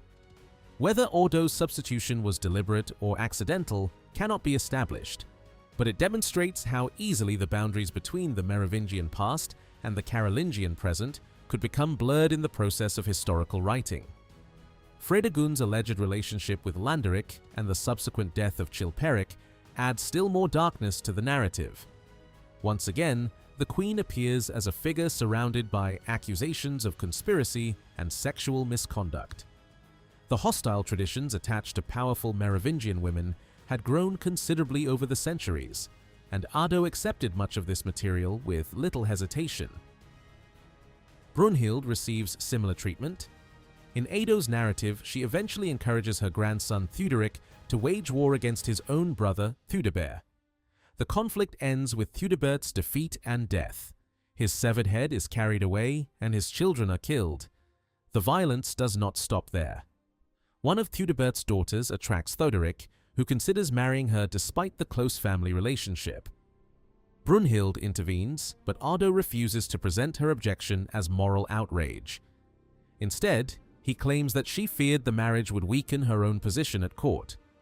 In his version, the queen's political instincts override any concern about incest or family destruction. She persuades Theuderic to have the girl killed. The language used here is unusually aggressive. Ado describes Brunhild as pouring out poison through her words, a phrase closer to the exaggerated moral language of saints' lives than to the generally concise style of a universal chronicle. The choice is revealing. Brunhild is no longer being presented merely as a political actor. She is being constructed as a moral villain. The chronology itself becomes flexible whenever Ado's moral narrative requires it. Events separated by years can be brought together, while other developments are shifted or compressed. The goal is less to reconstruct the precise sequence of Merovingian politics than to build a recognizable pattern of sin and consequence. This becomes especially clear when the story turns toward Bishop Desiderius of Vienne. For Ado, Desiderius was more than a saint from the distant past. He was one of the great episcopal predecessors of Ado's own church, and his martyrdom offered the perfect meeting point between local sacred history and Merovingian political violence. Desiderius becomes the righteous bishop who confronts Brunhild's misconduct and pays for his courage with his life. Ado places Desiderius within an elaborate historical setting. He carefully lists the Merovingian rulers of the period, the divisions of their kingdoms, their marriages, and the major political events surrounding them. He even adds information about Roman emperors, the arrival of the Lombards in Italy, and events elsewhere in the Christian world. Much of this information is unnecessary if the only goal is to tell the story of a bishop's martyrdom. Yet that is precisely the point. Ado believed that sanctity had to be embedded within history. Desiderius could not simply appear as an isolated holy man. His moral significance became greater when the reader understood the violent political environment in which he lived. The result is a remarkable blending of chronicle and hagiography. Modern readers often separate political history from saints' lives as different genres, but Ado moved freely between them. His chronicle helped supply the historical frame for the Passion of Desiderius, while the hagiographical tradition provided the moral language through which the Merovingian past could be judged. Brunhild becomes the central villain of this sacred drama. Ado's portrayal of her sexuality is particularly vicious. He depicts her as a woman consumed by uncontrolled desire and presents her relationship with Merovec as evidence of incestuous corruption. He then expands the accusation by claiming that even in old age she remained driven by sexual appetite and surrounded herself with younger men. These accusations should not be read simply as a neutral reporting. They belong to a long tradition in which politically powerful queens could be attacked through sexual slander. Ado inherited hostile portrayals of Brunhild from earlier writers and amplified them within his own moral framework. By rearranging chronology, he could even make events from different decades appear as though they formed a continuous pattern of depravity. This mattered because Brunhild would have been an elderly woman by the time of Desiderius's death. Ado's restructuring of events allows him to present sexual misconduct as something that supposedly persisted throughout her entire life. The result is not merely criticism of a ruler, but the construction of a thoroughly corrupted personality. Against this character stands Desiderius. The bishop is described as learned, pure, disciplined, and devoted to the church. He represents exactly the virtues Brunhild supposedly lacks. Their confrontation therefore becomes more than a political dispute. It becomes a struggle between sacred authority and sinful monarchy. According to Ado, Desiderius openly criticized the queen. His opposition led first to exile. Sent away to an island, he ministered to the sick and performed miracles, turning punishment into another demonstration of holiness. After several years, he was recalled and restored to his episcopal position. The conflict soon resumed. Edo presents a dramatic scene in which Brunhild supposedly asks the bishop whether she should marry or continue relationships with various young men. Desiderius recommends marriage, but the queen reacts with fury and begins plotting against him. He is declared a rebel, a politically dangerous accusation in the Merovingian world. The bishop, however, already knows what is coming. An angelic vision gives him knowledge of his approaching martyrdom, transforming his death from political execution into sacred destiny. 3 royal officials eventually seize him and take him into the region near Lyon. There he is publicly stoned and buried in a temporary grave. The historical conflict between Desiderius and the Merovingian court was almost certainly more complicated than Edo's version suggests. Earlier traditions indicate that tensions may have centered more on the marital behavior of King Theuderic and on ecclesiastical criticism of the royal household generally, but Edo simplifies the dispute until Brunhild herself becomes the source of almost every problem. This simplification serves his narrative perfectly. Desiderius is righteous, Brunhild is corrupt. The bishop warns the queen refuses correction, the saint is murdered. Divine vengeance follows. After praising Desiderius, Edo immediately turns to Brunhild's downfall. Clothar II defeats her enemies and eventually gains control of the Frankish kingdoms. Brunhild is captured and subjected to one of the most famous executions in Merovingian history. She is bound to untamed horses and torn apart, after which her remains are burned. Ardo interprets this punishment not merely as political revenge, but as judgment. Brunhild suffers because of her many crimes. In the hagiographical version, the connection is even stronger. Her death becomes divine retribution for the persecution and murder of Desiderius. The moral structure could hardly be clearer. Earthly power allowed Brunhild to kill a bishop, but sacred justice ultimately destroyed her. The story does not end with Desiderius's death. His body itself becomes the subject of conflict. Both Lyon and Vienne claim the relics. Lyon argues that the bishop was martyred within its territory, while Vienne insists that he belonged to its church and therefore should return home. The people of Vienne eventually resort to deception. They secretly remove Desiderius's remains, load them onto a vessel, and send the body downriver toward Vienne. Meanwhile, they return publicly carrying an empty bier, allowing the people of Lyon to believe that they have won possession of the saint. The episode closely resembles another famous story concerning Saint Martin of Tours. After Martin's death, the communities of Poitiers and Tours also competed for his body. In that tradition, the relics were secretly removed and transported by river to Tours. Edo knew the tradition surrounding Martin extremely well, making it quite possible that the story of Desiderius's relics was deliberately shaped according to the same model. By giving Vienne its own version of the struggle over Martin's body, Edo could elevate Desiderius and his city within the sacred geography of the Frankish world. Once again, local institutional interests, hagiographical storytelling, and universal history come together. Ardo was not merely recording the distant Merovingian past, he was giving Vienne a place within that past. This helps explain why his treatment of the Merovingians differs so sharply from Frechulf's. Frechulf largely reduced them to background figures in a universal story stretching from Rome toward the Carolingian Empire. Ardo found another use for them. Their violence created the ideal contrast against which the holiness of bishops and saints could shine. Sigismund becomes a martyr because the Franks kill him. Clodoald becomes a saint because he escapes the murderous logic of royal succession. Desiderius becomes a martyr because Brunhild persecutes him. The pattern is unmistakable. Political brutality generates sacred memory. Ardo's Merovingian kings and queens are therefore not simply failed rulers. They are narrative instruments. Their cruelty provides the circumstances in which holiness becomes visible. The more violent the court appears, the brighter the saint seems. That is why warfare, assassination, betrayal, and sexual scandal receive so much space in a chronicle otherwise determined to remain concise. These episodes were useful. They allowed history to teach. Ardo was not interested in providing a balanced administrative history of Merovingian government, nor was he particularly concerned with preserving every major military achievement of the dynasty. He selected moments that could demonstrate the moral consequences of bad rulership. The result is one of the darkest surviving interpretations of the Merovingian period, and yet it is also one of the most carefully constructed.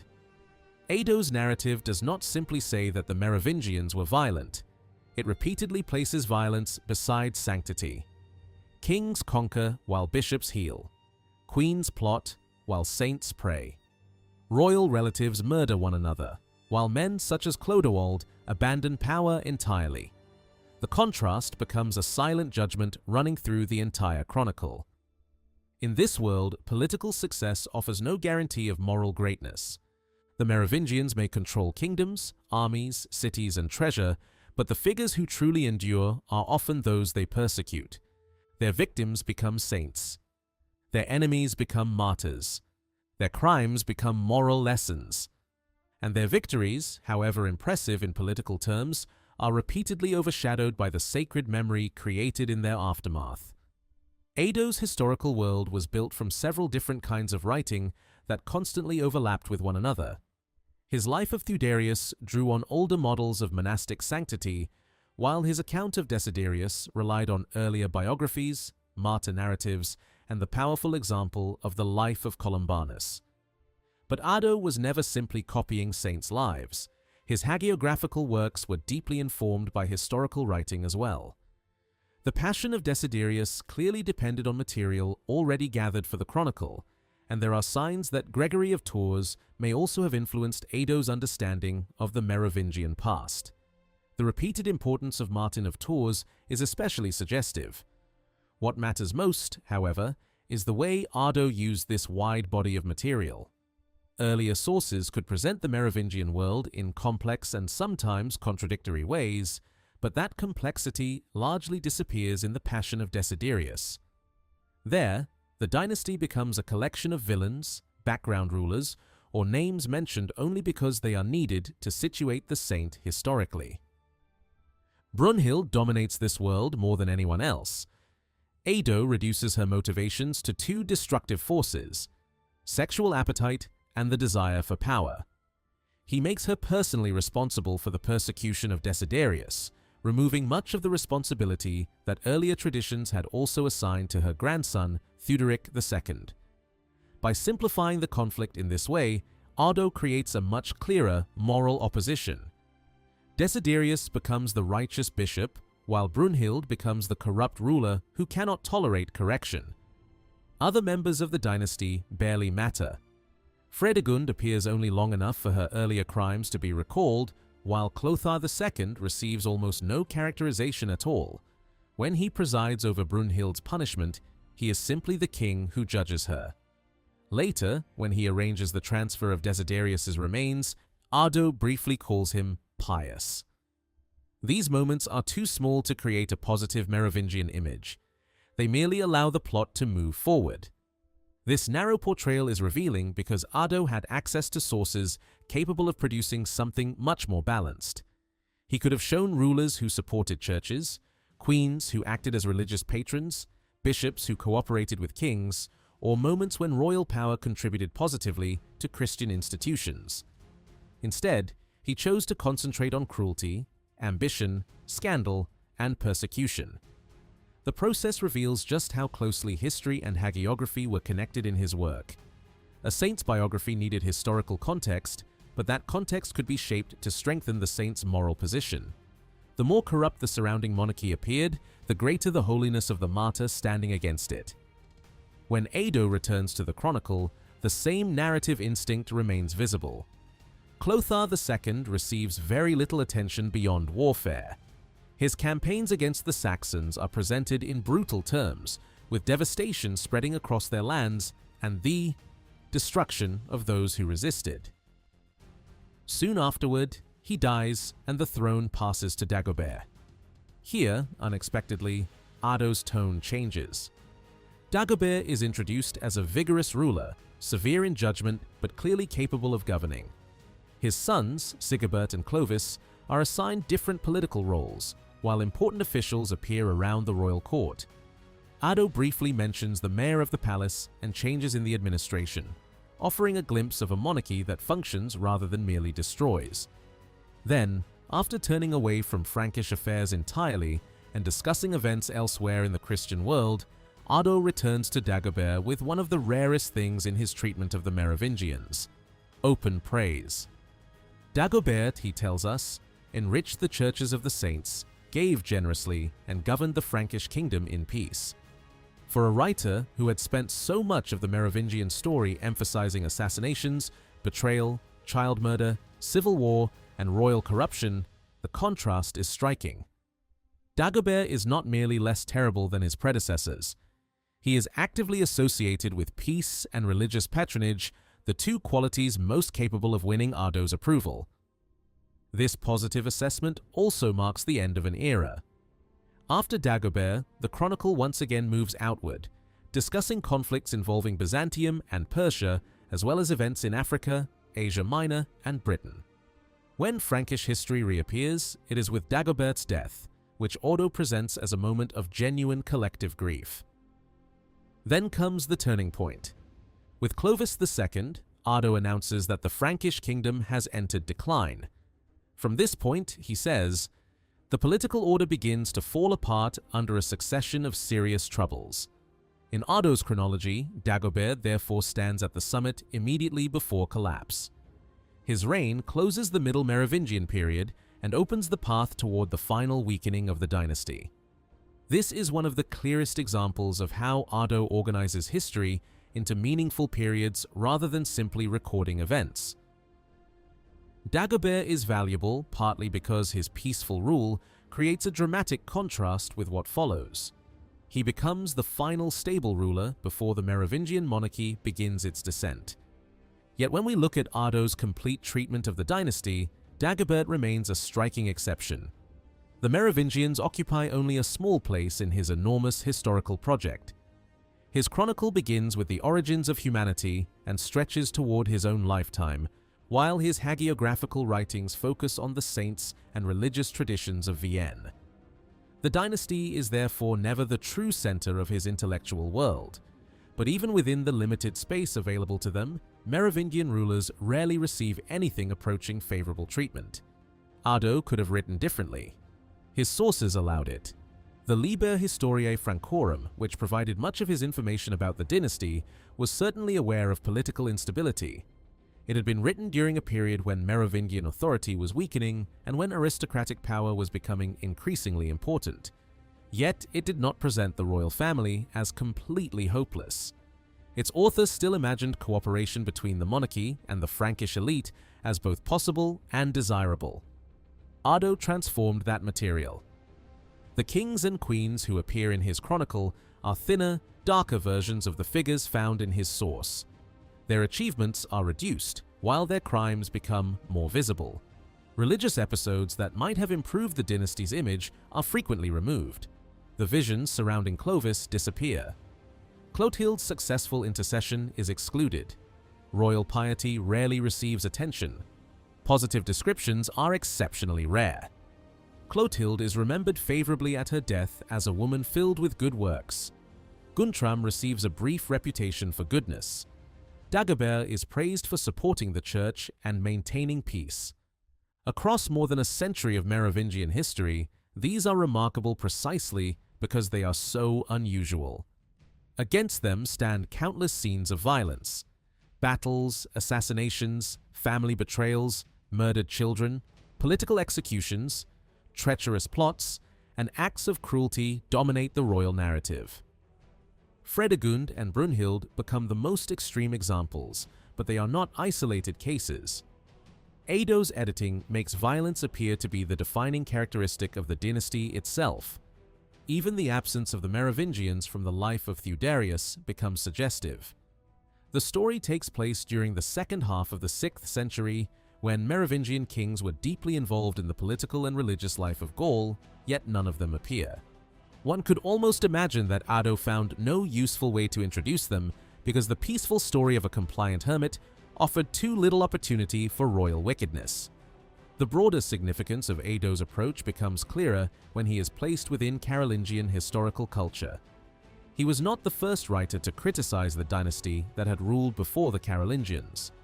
Earlier, authors had already developed arguments that late Merovingian rulers had become ineffective and that practical authority had passed into the hands of others. Such arguments helped explain and justify the eventual rise of the Carolingian family. Ado goes further. He does not restrict his criticism to the final weakened kings. He looks backward across the dynasty's entire history and finds the same darkness almost everywhere. The problem is not simply that the last Merovingians became incapable of ruling. The deeper problem, in Ado's telling, is that violence, internal conflict, and moral failure had always been woven into the dynasty's political culture. His version of Merovingian history is therefore deeply pessimistic. It is also highly selective. He takes a long and complicated past and reduces it to a series of morally charged episodes. The resulting narrative shows the dynasty at its worst and leaves very little room for administrative achievement, religious patronage, diplomacy, political creativity, or long-term stability. Then, once Ado reaches the rise of the Carolingians, the atmosphere changes. The darkness begins to lift. Charles Martel appears as a victorious leader, most famously in connection with the Battle of Poitiers. The tone used for the emerging Carolingian family is noticeably more confident and positive. Whereas Merovingians frequently fight one another, Carolingian rulers direct their energy against external enemies. Whereas Merovingian authority seems fractured and self-destructive, Carolingian expansion is presented as purposeful and legitimate. The language itself reinforces the contrast. Resistance to Carolingian authority can be described as rebellion or betrayal, while the Carolingians themselves appear as defenders of political order. Pippin's eventual acquisition of the throne is presented through a legitimizing narrative involving Frankish election and papal approval. The dynasty that replaces the Merovingians therefore does not appear merely as another royal house winning a struggle for power. It becomes the solution to the political disorder that Ado has spent generations illustrating. This contrast is essential. Ado's negative Merovingians help create positive Carolingians. By portraying the earlier dynasty as divided, violent, and morally compromised, he makes the achievements of Charles Martel and his descendants appear even greater. The transition from one dynasty to the other becomes not simply a change in bloodline, but a movement from internal chaos toward political renewal. Dagobert complicates the picture only slightly. His reign demonstrates that Ado was capable of recognizing a good Merovingian ruler when he wished to do so. Peace, generosity toward churches, and effective government could still earn praise. Clotilde and Guntram likewise show that Ado did not mechanically condemn every individual associated with the dynasty. But these exceptions do not change the overall structure. The dominant impression remains one of civil conflict and moral failure. That impression is especially strong for the period between the death of Clovis and the death of Dagobert. Ado effectively treats these generations as an age defined by internal wars. Dagobert's death closes the chapter, while the reigns that follow belong to a final stage of decline. This brings Ado surprisingly close to one of the most enduring later images of the Merovingian world, a dynasty trapped in repeated family conflict until its political strength finally disappears. Yet this picture was not inevitable, it was created. Ado inherited earlier texts that contained the raw material for many different interpretations. He could have emphasized royal patronage of monasteries, the expansion of Frankish power, cooperation between kings and bishops, or the dynasty's extraordinary ability to survive repeated crises. Instead, he chose a darker path. This makes his work particularly useful for understanding how historical memory is constructed. A chronicler does not need to invent events in order to transform the past. Selection alone can achieve extraordinary results. Shorten one story, remove another. Expand an assassination. Preserve a sexual accusation. Ignore a charitable donation. Place a saint's sacrifice beside a queen's cruelty. Gradually, an entire dynasty changes character. Frechelf had approached the same problem differently. Like Ardo, he wrote universal history shaped by Christian ideas about the structure of time. Frankish history therefore occupied only one part of a much larger story extending from biblical beginnings through the Roman world and toward the Christian societies of the early Middle Ages. Frechelf nevertheless faced a difficult question. How should a Carolingian historian describe the earlier Frankish kingdom when the dynasty ruling his own world had replaced the Merovingians? His solution was largely silence. Frechelf ended his history with the establishment of Frankish authority in Gaul and Lombard power in Italy, territories that would later become central to the Carolingian political world. This implies that he regarded these transformations as significant boundaries in universal history. Yet he says remarkably little about the rulers responsible for Frankish expansion. The contradiction remains striking. Frechelf had access to sources capable of supplying enormous amounts of information about Clovis and his descendants. He knew works connected with Marius of Avenches and Fredegar and could draw upon texts filled with Frankish material. Nothing prevented him from producing a substantial Merovingian narrative. But the episodes he selected remain scattered and incomplete. There is no clear effort to create a coherent interpretation of the dynasty. Some events appear almost randomly, while major developments disappear entirely. Even the defining connections between the monarchy and the church are largely absent. Clovis's baptism, which had become one of the most famous episodes in Frankish historical memory, does not receive the importance one might expect. The religious patronage of later Merovingian rulers scarcely appears. The bishops who operated within royal government disappear from view. For Frechelf, these aspects of Merovingian history simply did not contribute enough to the historical argument he wanted to make. The reason may lie in his understanding of the Roman past. Frechelf's historical examples were designed partly to educate Carolingian rulers through the deeds of emperors and churchmen. The Roman and Christian imperial world provided the great models of political leadership. The Germanic kingdoms mattered most when they explained the transformation and destruction of that world. From this perspective, Vandals, Goths, and Lombards could be enormously important because they were directly involved in the end of Roman political control in the West. Merovingian history, by contrast, largely unfolded after that transformation had already occurred. The Western Roman order, whose rulers supplied Frechelf's examples, was gone. The Frankish kings who followed were therefore part of a different world, one that did not interest him in quite the same way. His Merovingians consequently appear weak, not because he attacks them, but because he barely allows them onto the stage. Addo, writing more than a generation later, takes the opposite route. He does not hide the pre-Carolingian past. He brings Clovis and his descendants into the narrative, even if only briefly. But once they appear, he judges them. The negative image found in his chronicle cannot simply be blamed on the Liber Historiae Francorum. Addo took material from that source and reshaped it according to his own historical priorities. He reduced achievements, preserved scandals, and amplified violence. The result is a much more ideological narrative than Frechelf's silence. Where Frechelf makes the Merovingians seem unimportant, Addo makes them seem dangerous. Where Frechelf looks beyond them toward Roman imperial models, Addo turns them into a moral contrast with the Carolingians. Where Frechelf leaves empty spaces, Addo fills his limited space with civil war. Both approaches ultimately serve the same broader problem, explaining the Frankish past from within a Carolingian present. Neither writer was producing a straightforward national history of the Franks. Both were working within universal historical frameworks dominated by Christian chronology, biblical periodization, imperial ideas, and ecclesiastical history. Frankish events had to be fitted into that larger structure. At the same time, neither could entirely ignore the political ideology of the dynasty under which he lived.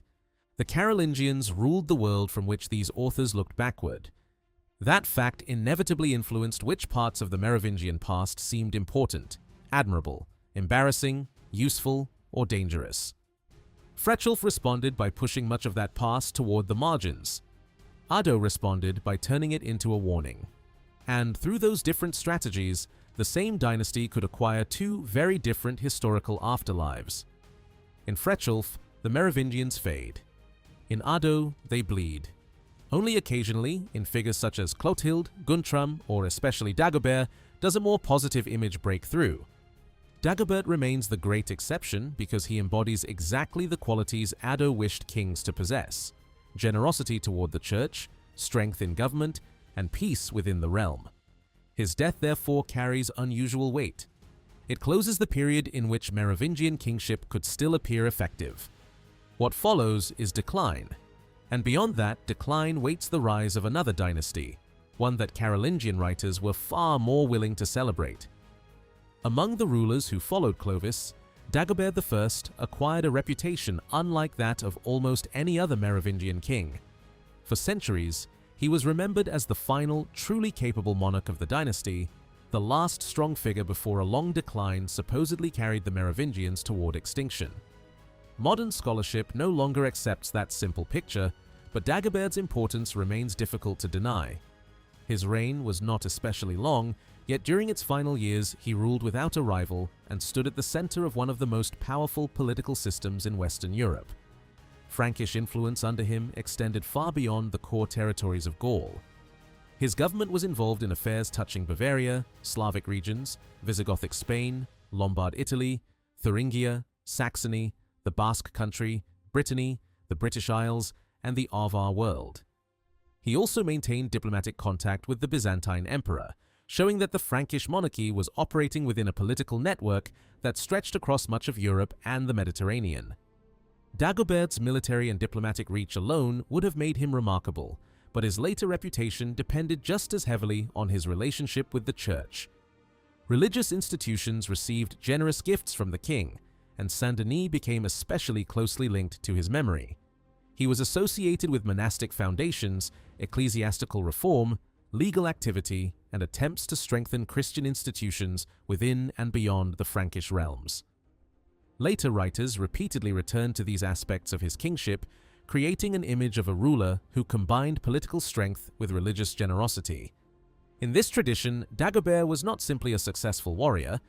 He was a Christian monarch whose wealth, judgment, and authority could all be placed in the service of sacred institutions. The Liber Historiae Francorum captured this idealized image with unusual clarity. Dagobert appears there as a powerful ruler, a severe judge, a generous patron of churches, and a king capable of preserving peace throughout his territories. His reputation inspires fear beyond the Frankish borders, but stability within them.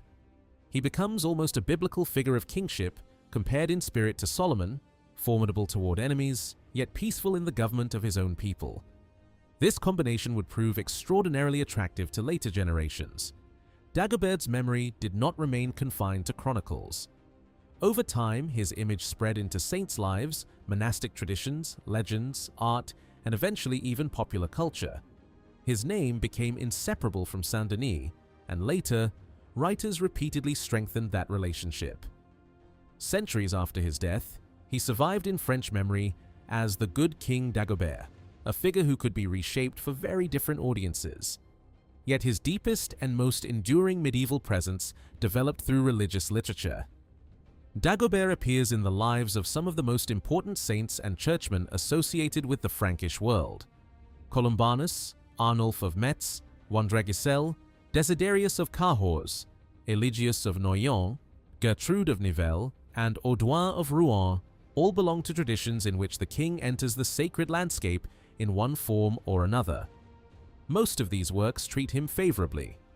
Fredegar is more complicated and occasionally critical, but even there, Dagobert's legitimacy as king is never seriously questioned. Later writers gradually stripped away much of that ambiguity. The single most important text in this transformation was the Gesta Dagoberti, composed during the Carolingian period. Drawing on earlier historical material and a wide range of hagiographical traditions, it rebuilt Dagobert as a far more polished Christian ruler. The Dagobert of this work is energetic, victorious, generous, devout, and deeply connected to the saints. His royal authority is repeatedly expressed through support for the church, and his wealth is presented as something that should naturally flow toward monasteries and sacred institutions. The text, therefore, does more than tell a king's life. It constructs an ideal of kingship. This was especially useful in the 9th century, when members of the Carolingian elite were intensely interested in the moral responsibilities of rulers. Kings were expected to defend the church, reward the faithful, punish rebellion, govern justly, and maintain peace. The Gesta Dagoberti projects these expectations backward onto a Merovingian monarch, turning Dagobert into an example that a Carolingian audience could admire without threatening Carolingian legitimacy. The exact author of the work remains uncertain.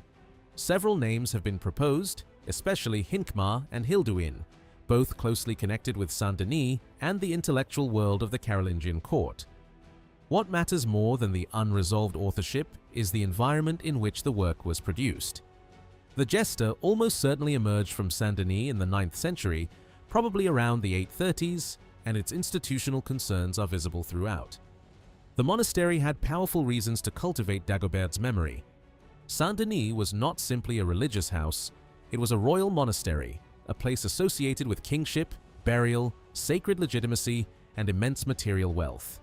Its prestige depended in part on a long history of royal patronage. By presenting Dagobert as one of the greatest benefactors of the monastery, the Gesta could connect contemporary claims about property, immunity, and ecclesiastical privilege to an ancient royal past. The more generous Dagobert appeared, the stronger the monastery's memory of royal favor became. This explains why the work pays such careful attention to donations. Churches, ornaments, estates, agricultural lands, and revenues are not decorative details. They give concrete substance to the claim that Dagobert had placed royal resources at the service of Saint-Denis. Behind the sacred language lies an institutional argument. The monastery possessed rights and privileges because kings had granted them. Yet reducing the Gesta to a legal manifesto would miss much of what makes it interesting. The author also created a compelling personal story about the formation of a king.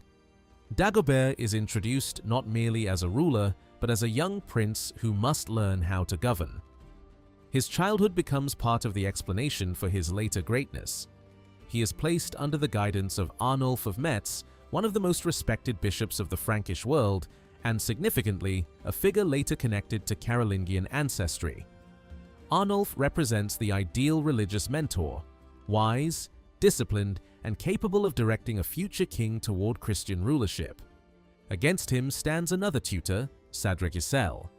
Sadregisel becomes almost the reverse image of Arnulf. Instead of guiding the prince properly, he treats him with contempt.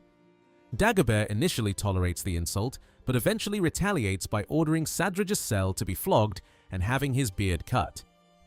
To a modern reader, the shaving might seem like a minor humiliation. In the early medieval world, however, hair carried deep social and political meaning. Cutting a man's beard could reduce his status, mock his masculinity, and symbolically place him in a subordinate position. The punishment therefore becomes a powerful statement about royal hierarchy. Dagobert is still young, but he already understands that authority must be respected. The episode can be read on several levels. Some historians have searched for specific 9th century political figures hidden behind the characters, imagining that Clothar, Dagobert, and Sadregisel might reflect contemporary rulers and aristocrats. Such parallels are possible, especially because the Carolingian world was full of tensions between fathers, sons, tutors, nobles, and competing branches of the ruling family. But the story works even without a secret code. At its simplest, it is a lesson about kingship. A ruler must recognize loyalty. He must identify false advisors. He must reward proper service. And when authority is challenged, he must be capable of punishment. In this sense, the Gesta Dagoberti resembles the political literature often called a mirror for princes. Such works did not merely describe kings. They taught rulers how kings were supposed to behave. Dagobert becomes an idealized model placed into dramatic situations from which moral lessons can be extracted. The contrast between Arnulf and Sadregisel is therefore essential. One is the true guide who leads the young prince toward Christian wisdom. The other is the failed mentor who misunderstands the proper relationship between aristocratic service and royal dignity. The prince's education is not limited to people. The saints themselves become his teachers. One of the most memorable stories begins during a hunt. Hunting was an important aristocratic activity in the Frankish world and a powerful symbol of elite masculinity. A young prince pursuing game demonstrated physical ability, courage, endurance, and control over the landscape. The Gesta deliberately places Dagobert in this familiar royal setting. During the hunt, he follows a deer across the countryside until the animal reaches a place called Catuliacus, not far from Paris. There stood an old and neglected chapel, associated with Sainte Geneviève. Dagobert's dogs pursue the deer toward the building, but suddenly refuse to enter. Something invisible seems to stop them. The prince is astonished. What begins as a royal hunt becomes an encounter with sacred power. The deer has led Dagobert toward a holy place. This episode establishes an emotional bond between the young prince and the religious site. It also introduces the future relationship between Dagobert and the cult of Saint-Denis. The sacred landscape around Paris becomes part of the formation of the king. The imagery would have been immediately understandable to medieval audiences. Deer frequently appeared in Christian stories as animals capable of leading hunters toward revelation. The most famous example was Saint Eustace, who encountered Christ through a stag during a hunt. Later traditions associated similar imagery with Saint Hubert. The Gesta does not simply repeat those stories, but it uses the same symbolic language. The hunter is redirected. The animal becomes a guide. The wilderness becomes sacred space. And aristocratic recreation becomes religious revelation. This is particularly significant because hunting also carried political meaning in the Carolingian age. Royal hunts could symbolize control, succession, masculinity, and military ability. A prince capable of mastering the hunt could also be imagined as someone capable of commanding an army. The Gesta turns this political symbol in a Christian direction. Dagobert's strength matters, but it is not enough. His kingship must be disciplined by the saints. That lesson becomes even clearer after the conflict with Sadregisel. When Clothar learns what his son has done, he becomes furious and summons him. Dagobert does not simply return obediently to face punishment. Instead, he seeks sanctuary at the same sacred place connected with the earlier hunt. The structure is carefully reversed. Previously, Dagobert had pursued the deer. Now, Dagobert himself becomes the hunted figure. The young hunter turns into the prey. Royal soldiers attempt to seize him, but the holiness of the site protects him. They cannot drag him away. The message is unmistakable. Even royal power has limits in the presence of the saints. Clothar may be king, but sacred authority stands above ordinary political force. This is one of the central ideas running through the entire Gesta Dagoberti. Good kings do not rule against the church. They rule in cooperation with it. Sacred institutions do not weaken royal authority. They give it legitimacy, direction, and moral boundaries.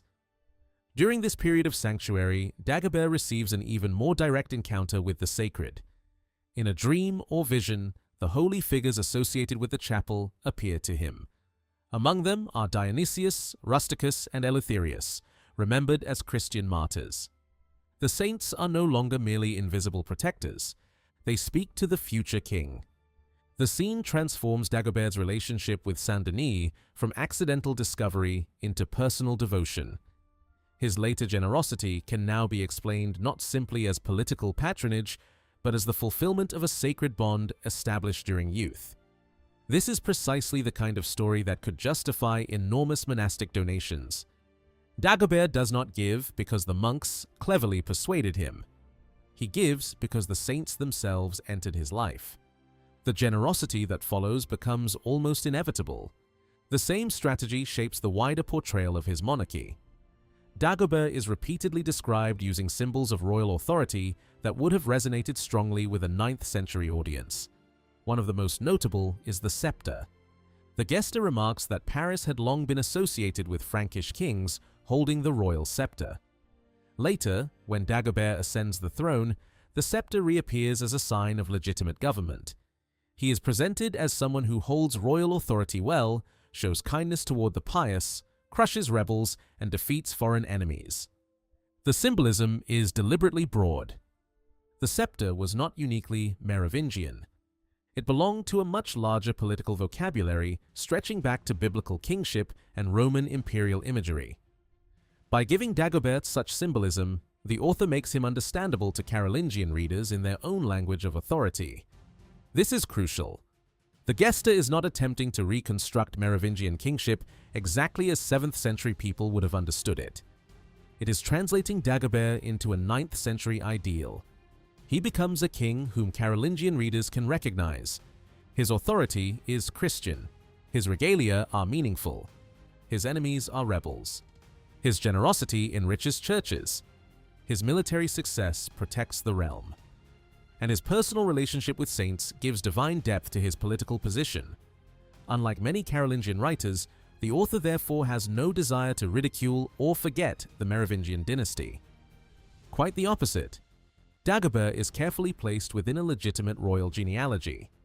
The text remembers Clovis as the first Frankish king converted to Christianity through the influence of Bishop Remigius.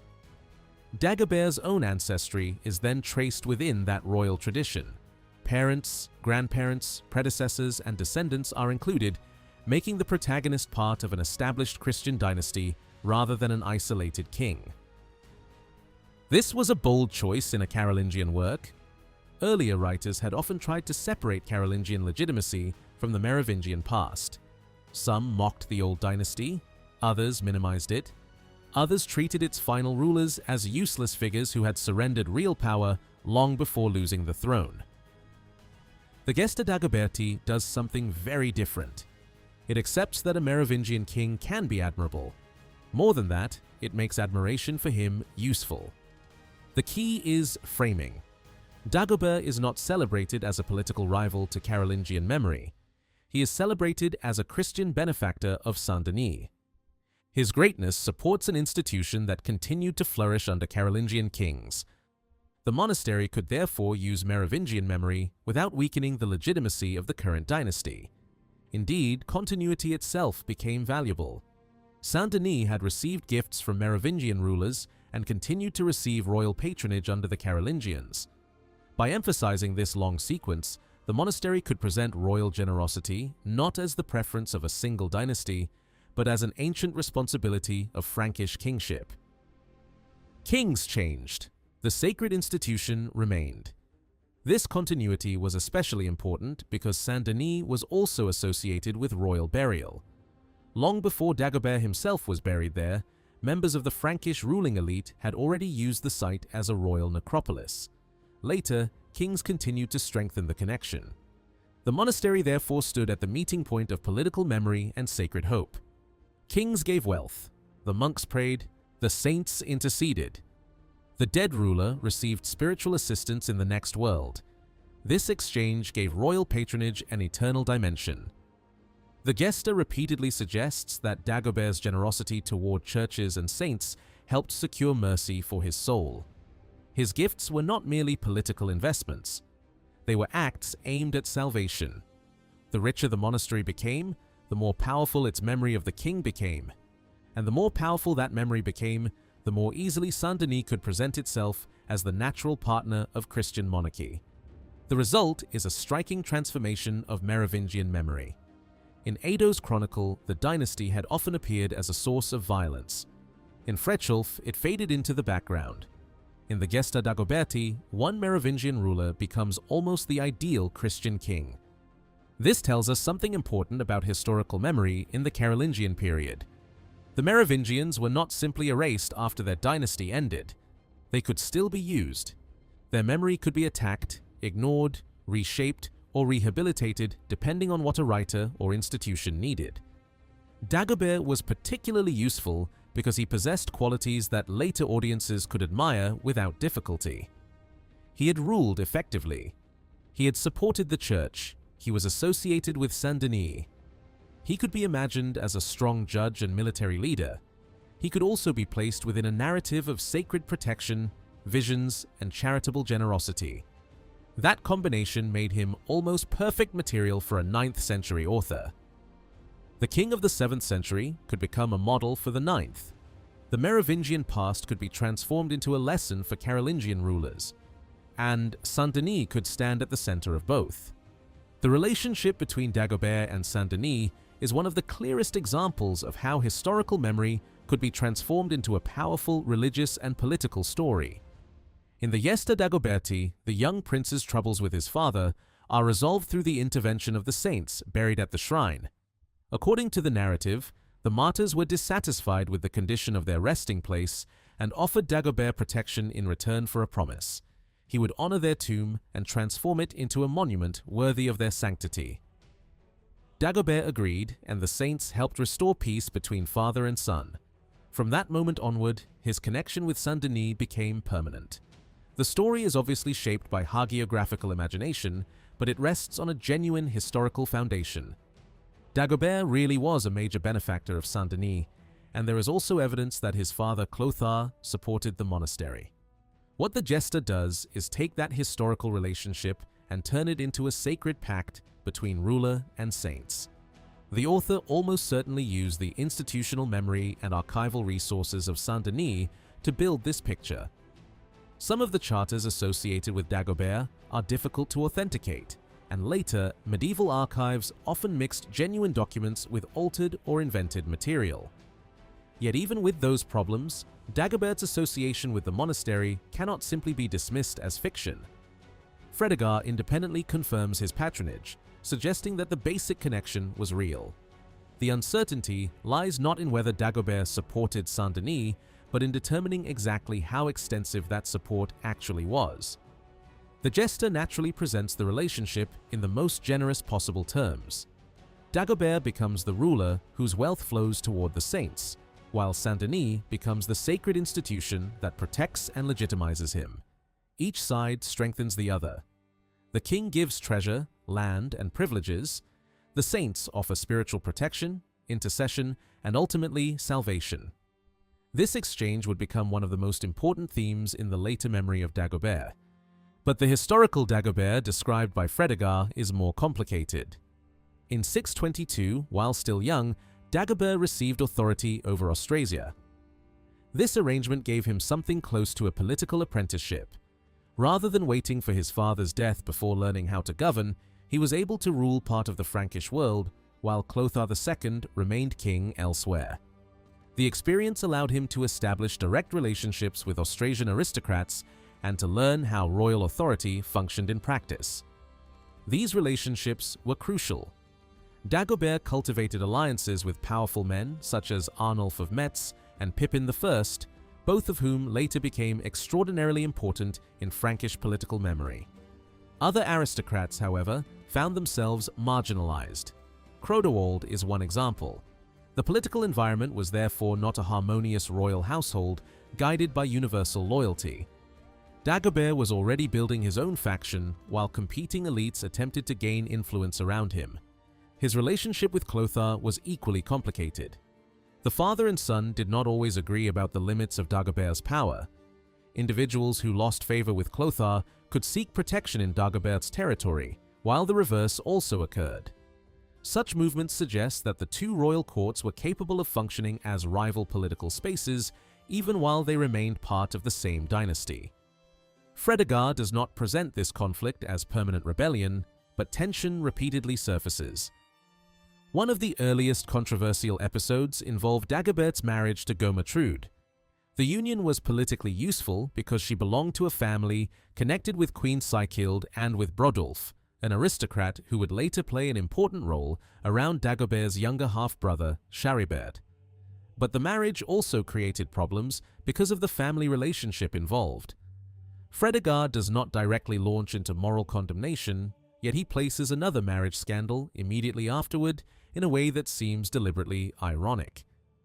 The second case concerns Godinus, who married his father's widow. Unlike Dagobert, Godinus received severe criticism and punishment. The parallel is difficult to miss. Both marriages raised questions about proper kinship and Christian norms, but only one man suffered the full force of royal and moral condemnation. Dagobert himself even attempted to secure mercy for Godinus. The effect is subtle. Fredegar does not accuse Dagobert openly. Instead, he allows the reader to notice the inconsistency. This is one of the earliest signs that his portrait of the king will not remain entirely flattering. The political tension between Dagobert and his father became much more explicit after the royal gathering at Clichy. The issue centered on the division of authority and territory. Dagobert wanted greater control over the lands he governed in Austrasia, while Clothar was reluctant to surrender everything. The argument was not simply about borders, it was about sovereignty. Was Dagobert merely governing Austrasia in his father's name, or was he becoming an independent ruler within the Frankish realm?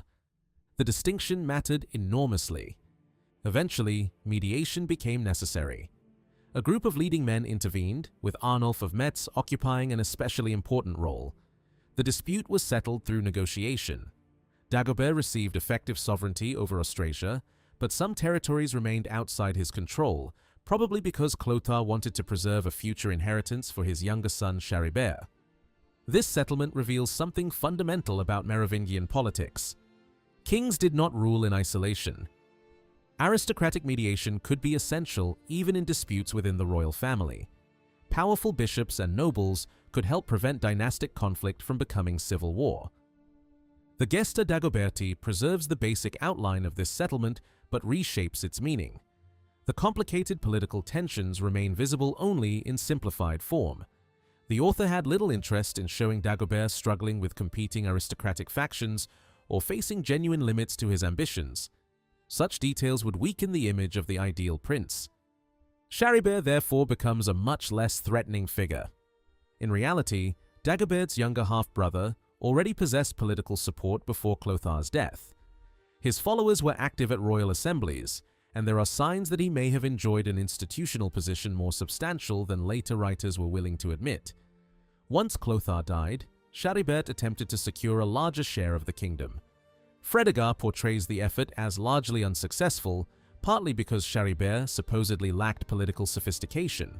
He nevertheless received a kingdom centered on Toulouse and held it until his death.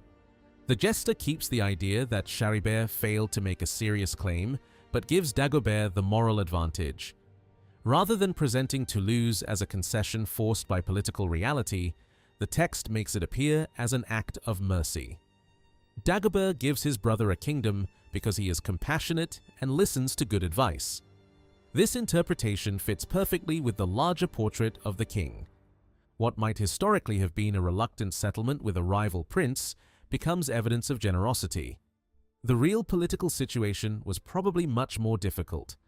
Charibert's uncle Brodulf played a major role in his affairs and may have been one of the most important figures protecting his interests. Fredegar even suggests that Charibert attempted to claim the entire kingdom. Whether that ambition was realistic is unclear, but Dagobert evidently regarded the factions surrounding him as dangerous enough to respond aggressively. Later events show that the rivalry did not disappear. Brodulf was eventually killed on Dagobert's orders. There are also dark suspicions surrounding the fate of Charibert's young son after his father's death. These events sit uneasily beside the Gesta's picture of a merciful ruler. Fredegar at least allows some of that tension to remain visible. After Charibert established himself in Aquitaine and extended his authority over the Basques, Dagobert undertook a major journey through Burgundy. The visit initially alarmed both secular and ecclesiastical elites. Some apparently feared that the king had come to punish enemies or settle old disputes.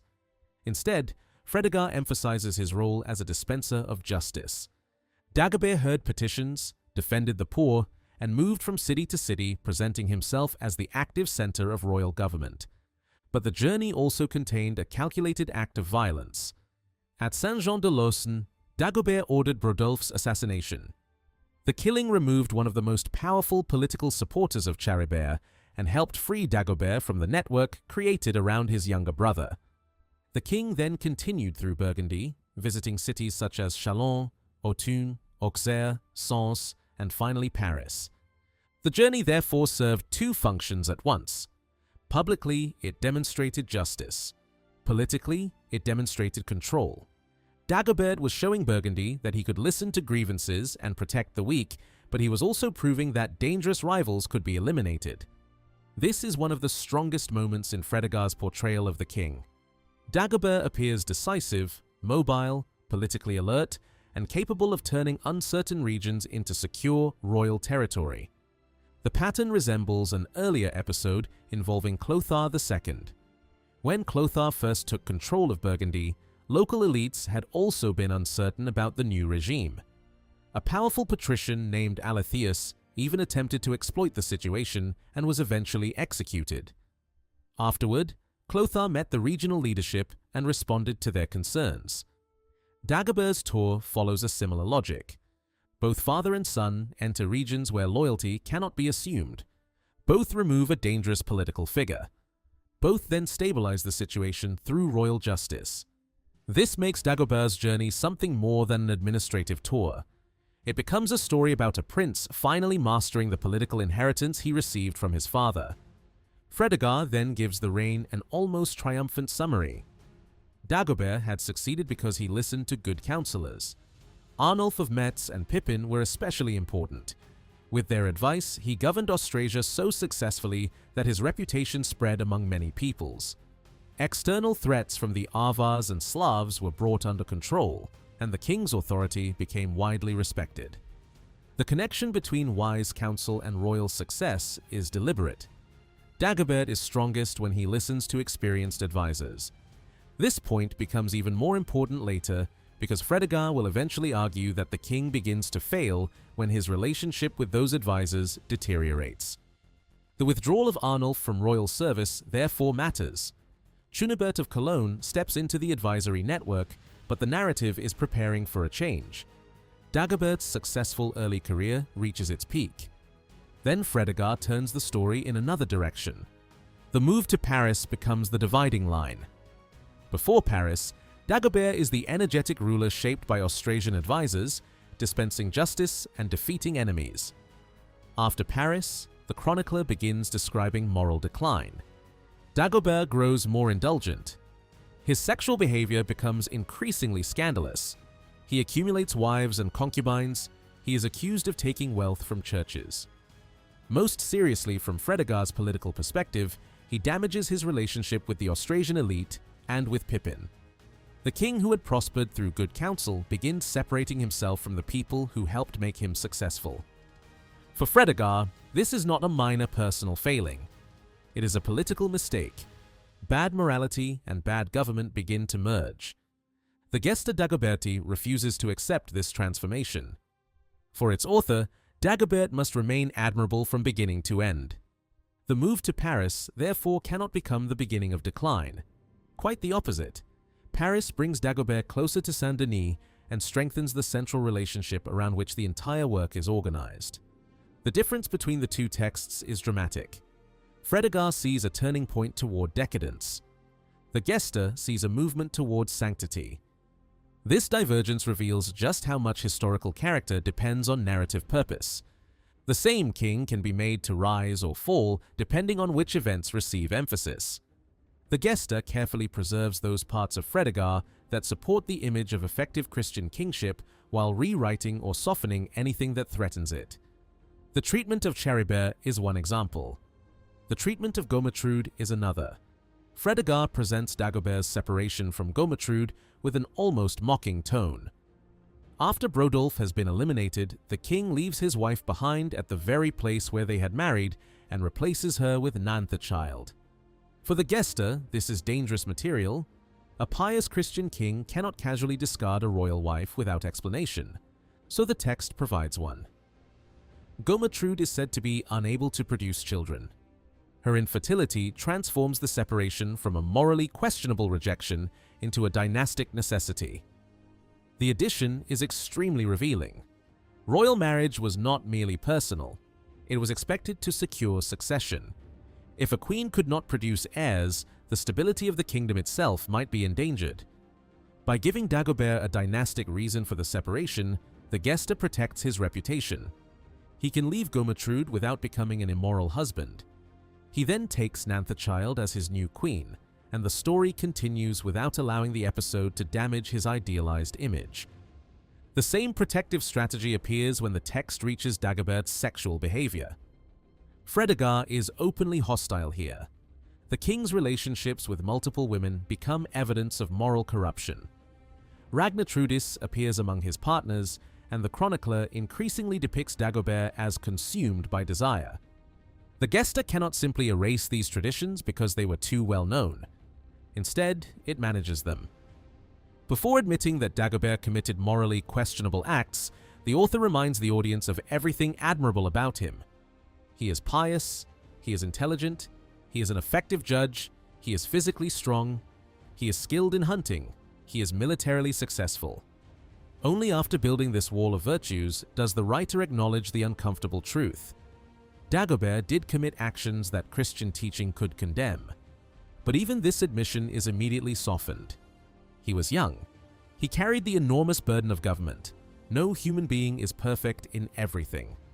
His weaknesses therefore become understandable rather than defining. Then comes the most important defense of all. Dagobert gave enormous wealth to the saints. He decorated their shrines, he enriched their churches, he distributed charity.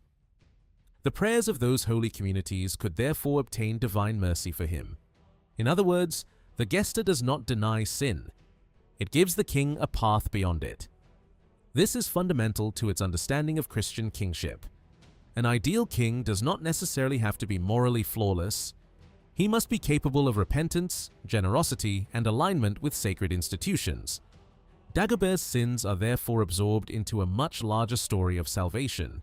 His earthly weaknesses do not erase his royal greatness because his patronage of the church provides a means of redemption. This makes Saint-Denis even more central. The monastery is not simply the beneficiary of Dagobert's wealth. It becomes part of the mechanism through which the king's memory is purified. The saints protect him in youth. He rewards them as king. Their prayers protect his soul after death. The relationship becomes complete. Political patronage turns into sacred reciprocity. And through that process, a historically complicated Merovingian ruler can be transformed into one of the most successful models of Christian kingship produced in the Carolingian age. The contradictions in Dagobert's character were not entirely erased by the author of the Gesta Dagoberti, and this was probably deliberate. The writer had already shown that he was perfectly capable of abandoning Fredegar whenever the older chronicle became inconvenient, so there was no practical reason why Dagobert's moral failures could not simply have disappeared from the story. Instead, some of them were allowed to survive, although carefully surrounded by explanations and excuses. The reason becomes clearer when Saint-Denis is placed at the center of the narrative. Dagobert's salvation needed a dramatic purpose.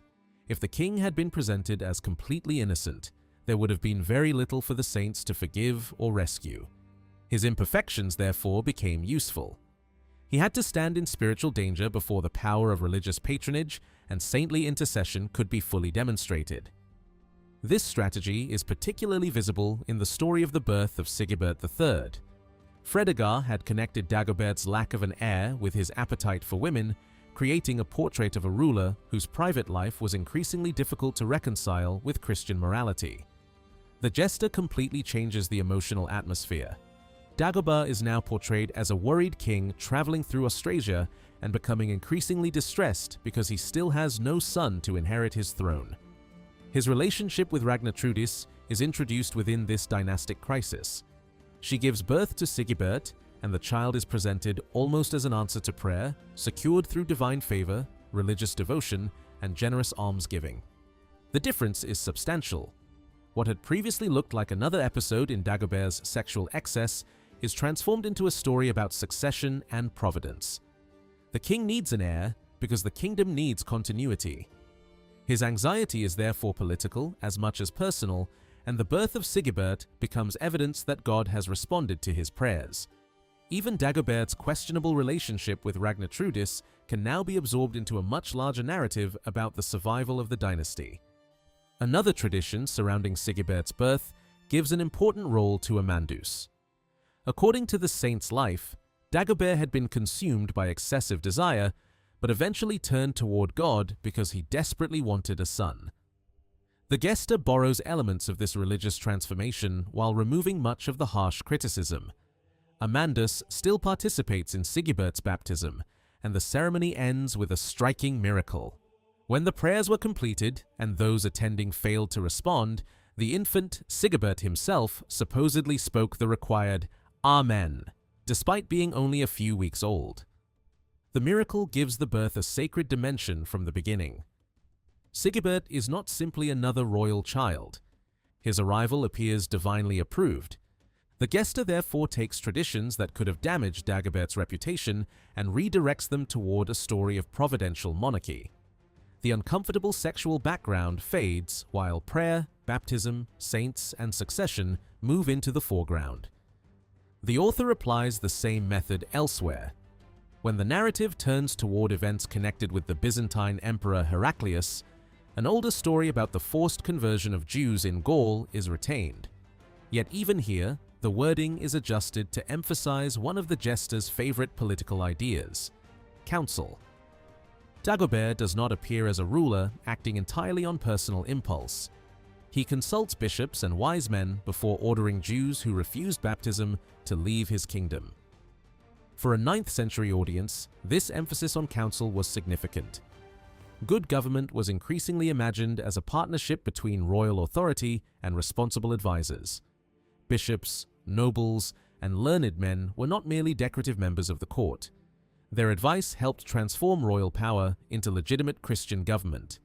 Again and again, the Gesta places Dagobert inside this framework. A successful king listens. He deliberates. He surrounds himself with capable men. He acts with religious purpose. Whether this accurately reflects 7th century political practice is less important to the author than the lesson it offered contemporary readers. The same selective approach becomes obvious when the narrative reaches the death of Charibert. Fredegar leaves the disturbing impression that Dagobert may have been involved in the death of Charibert's young son. The Gesta does not pursue the accusation. A story capable of turning the supposedly merciful Dagobert into the destroyer of a child from his own dynasty was simply too damaging to fit comfortably within the new portrait. The author therefore moves past it. This silence is revealing because other morally troubling stories were retained. The difference seems to be that Dagobert's sexual sins could ultimately be forgiven and used to demonstrate redemption. The possible murder of a dynastic rival's child was much harder to transform into a useful Christian lesson. Fredegar's account of Dagobert's war against Samo and the Slavs presented another challenge. In the older chronicle, Frankish defeat was not attributed simply to the strength of the enemy. Fredegar argued that Dagobert had alienated the Austrasians, who believed the king hated them and repeatedly stripped them of their possessions. Their unwillingness to support him properly therefore contributed to disaster. This interpretation strikes directly at Dagobert's ability as a ruler. The Gesta eliminates the criticism. The complicated political failure disappears into a brief statement suggesting that Dagobert devastated enemy territory and returned home. A defeat associated with royal misgovernment is thus reshaped into something resembling a successful expedition. The technique is simple but effective. The author does not need to invent a completely new war. He merely changes what the reader is encouraged to remember about it. Yet the Gesta did not remove every violent episode from Dagobert's reign. One of the darkest involved thousands of Bulgars who fled into Frankish-controlled Bavaria after being defeated by the Avars. They sought refuge for themselves and their families. Dagobert initially allowed them to remain while the Franks considered what should be done. The eventual decision was horrifying. The refugees were to be killed. Fredegar reports that the massacre was carried out, although a small group escaped and found safety among the Wends. The Gesta retains the episode and makes only modest changes. The decision is explicitly connected with what it calls the wise counsel of the Franks, and even the survivors disappear from the rewritten version.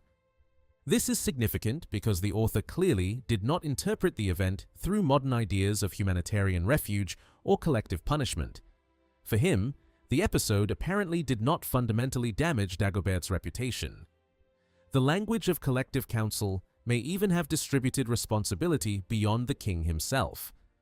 The Gesta then continues across the broad international landscape of Dagobert's reign, moving between conflicts and diplomatic relationships involving Spain, Thuringia, Saxony, the Avars, and the Slavic frontier. But even foreign affairs repeatedly lead the reader back to Saint-Denis. Military and diplomatic episodes become opportunities to mention new gifts, building projects, or resources transferred to the monastery. No matter how far the narrative travels, Saint-Denis remains its gravitational center. The next major political development concerns Dagobert's son, Sigebert. The young prince was installed as king in Austrasia, where local aristocrats such as Cunibert and Adalgisel helped establish his government. Fredegar regarded the arrangement positively. Austrasia once again possessed its own Merovingian ruler, supported by regional elites and provided with the resources necessary to govern. The results appeared quickly. Austrasian military performance improved, reinforcing the chronicler's belief that the region functioned best when its political structure reflected the interests of its own leading families. The birth of another son, Clovis II, required Dagobert to confront the question of succession more broadly. The kingdom was divided so that Sigebert retained Austrasia, while Clovis received Neustria and Burgundy. Dagobert was therefore arranging the political future of the Frankish realms before his own death, reducing the danger that his sons would immediately fight over an undefined inheritance. The Gesta preserves the basic arrangement, but adds what has by now become almost predictable. A major dynastic development is accompanied by generosity towards Saint-Denis. Royal succession and monastic patronage move together. Then the author introduces an episode that Fredegar does not contain at all. The old figure of Sadregisel suddenly returns. Years earlier, Sadregisel had humiliated the young Dagobert and had been punished by having his beard shaved and suffering a beating. That confrontation had indirectly driven Dagobert toward the protection of the saints. Now, in the 13th year of the king's reign, Sadregisel is reported to have been killed. His sons were being raised at court and supposedly possessed the means to avenge their father, but they failed to do so. According to the Gesta, the leading men of the kingdom condemned them under Roman law and confiscated their inherited property. The legal explanation is highly questionable. Roman criminal law did not impose a general obligation on sons to avenge the murder of their father through private retaliation. Nor did Frankish law normally transform blood vengeance into a legal duty of this kind. Early medieval legal systems certainly recognized violent conflict, but they often attempted to regulate it through compensation, negotiation, and judicial settlement rather than demanding endless cycles of revenge. This makes the legal reasoning suspicious.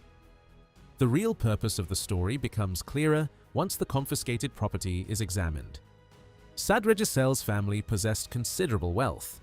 Their holdings included estates around Angers and Poitiers, valuable salt-producing resources, and other properties.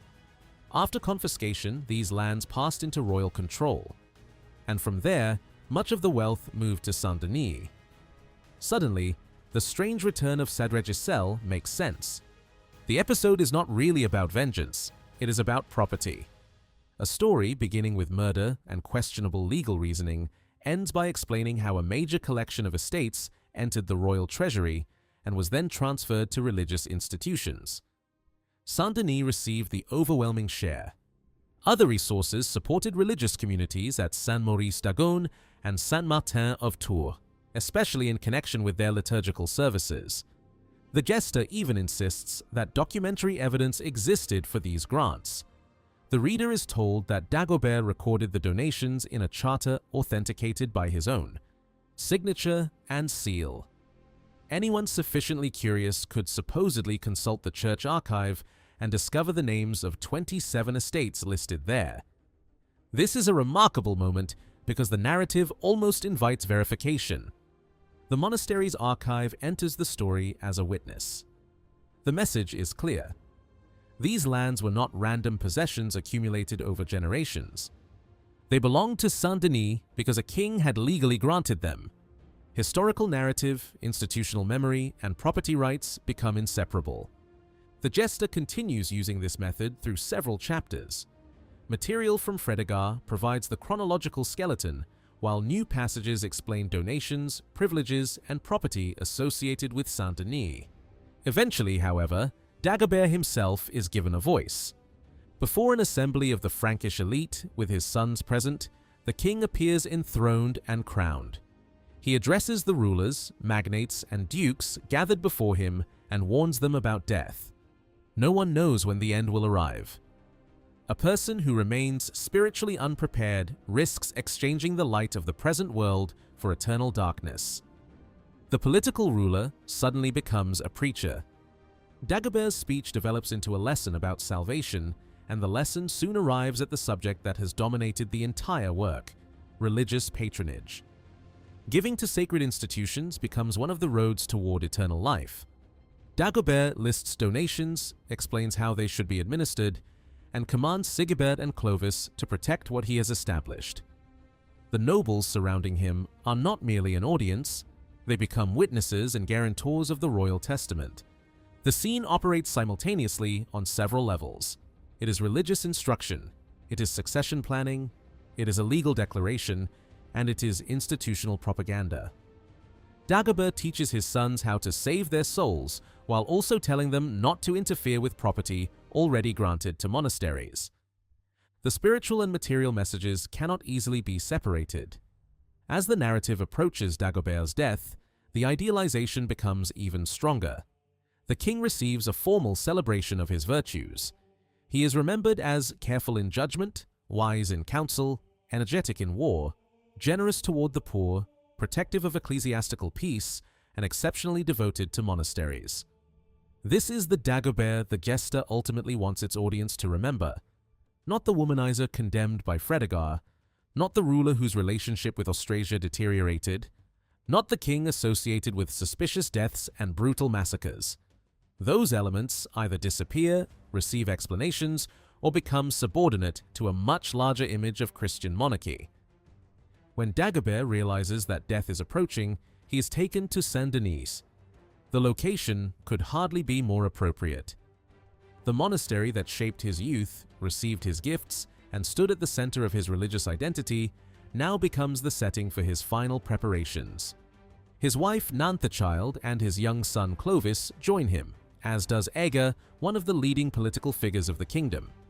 Dagobert places his family under protection and gathers the great men of the realm. Even at the edge of death, he continues arranging both political succession and religious patronage. More property is granted to Saint-Denis. His testament is confirmed. Leading figures, including Clovis and Bishop Audouin of Rouen, are said to have authenticated his wishes. The dying king again addresses those around him, mixing moral instruction with practical commands concerning the disposition of wealth. Then Dagobert dies. The Gesta describes the reaction in enormous emotional terms. Grief fills the palace, and the entire kingdom appears to mourn the loss of its ruler. The scene resembles a pattern familiar from other medieval royal biographies. A successful ruler approaches death consciously, arranges the succession, distributes wealth, secures the future of his family, makes provisions for religious institutions, and places his final decisions before an assembly of powerful witnesses. Death becomes the king's last act of government. His funeral completes the earthly story. Dagobert's body is prepared with honor and placed in an elaborate tomb at Saint-Denis. His achievements are recalled once again, including his association with continuous liturgical prayer at major religious centers. But burial does not end the Gesta's story. In fact, the most dramatic part of Dagobert's religious transformation occurs only after death. The narrative now enters the supernatural world. Dagobert's soul is placed between salvation and damnation. The story is presented through a vision connected with Onsoald of Poitiers, who supposedly traveled on a mission towards Sicily. On his return journey, he encountered an elderly holy man named John living in solitude on an island. Sailors sought the hermit because they trusted in the power of his prayers. During their conversation, John asked about the Frankish king Dagobert. He then revealed that he had recently experienced an extraordinary vision. While resting after long vigils, the old man was awakened by a mysterious white-haired figure who ordered him to rise and pray immediately for Dagobert's soul. The king had died that very day. John obeyed. Then he saw something terrifying upon the sea.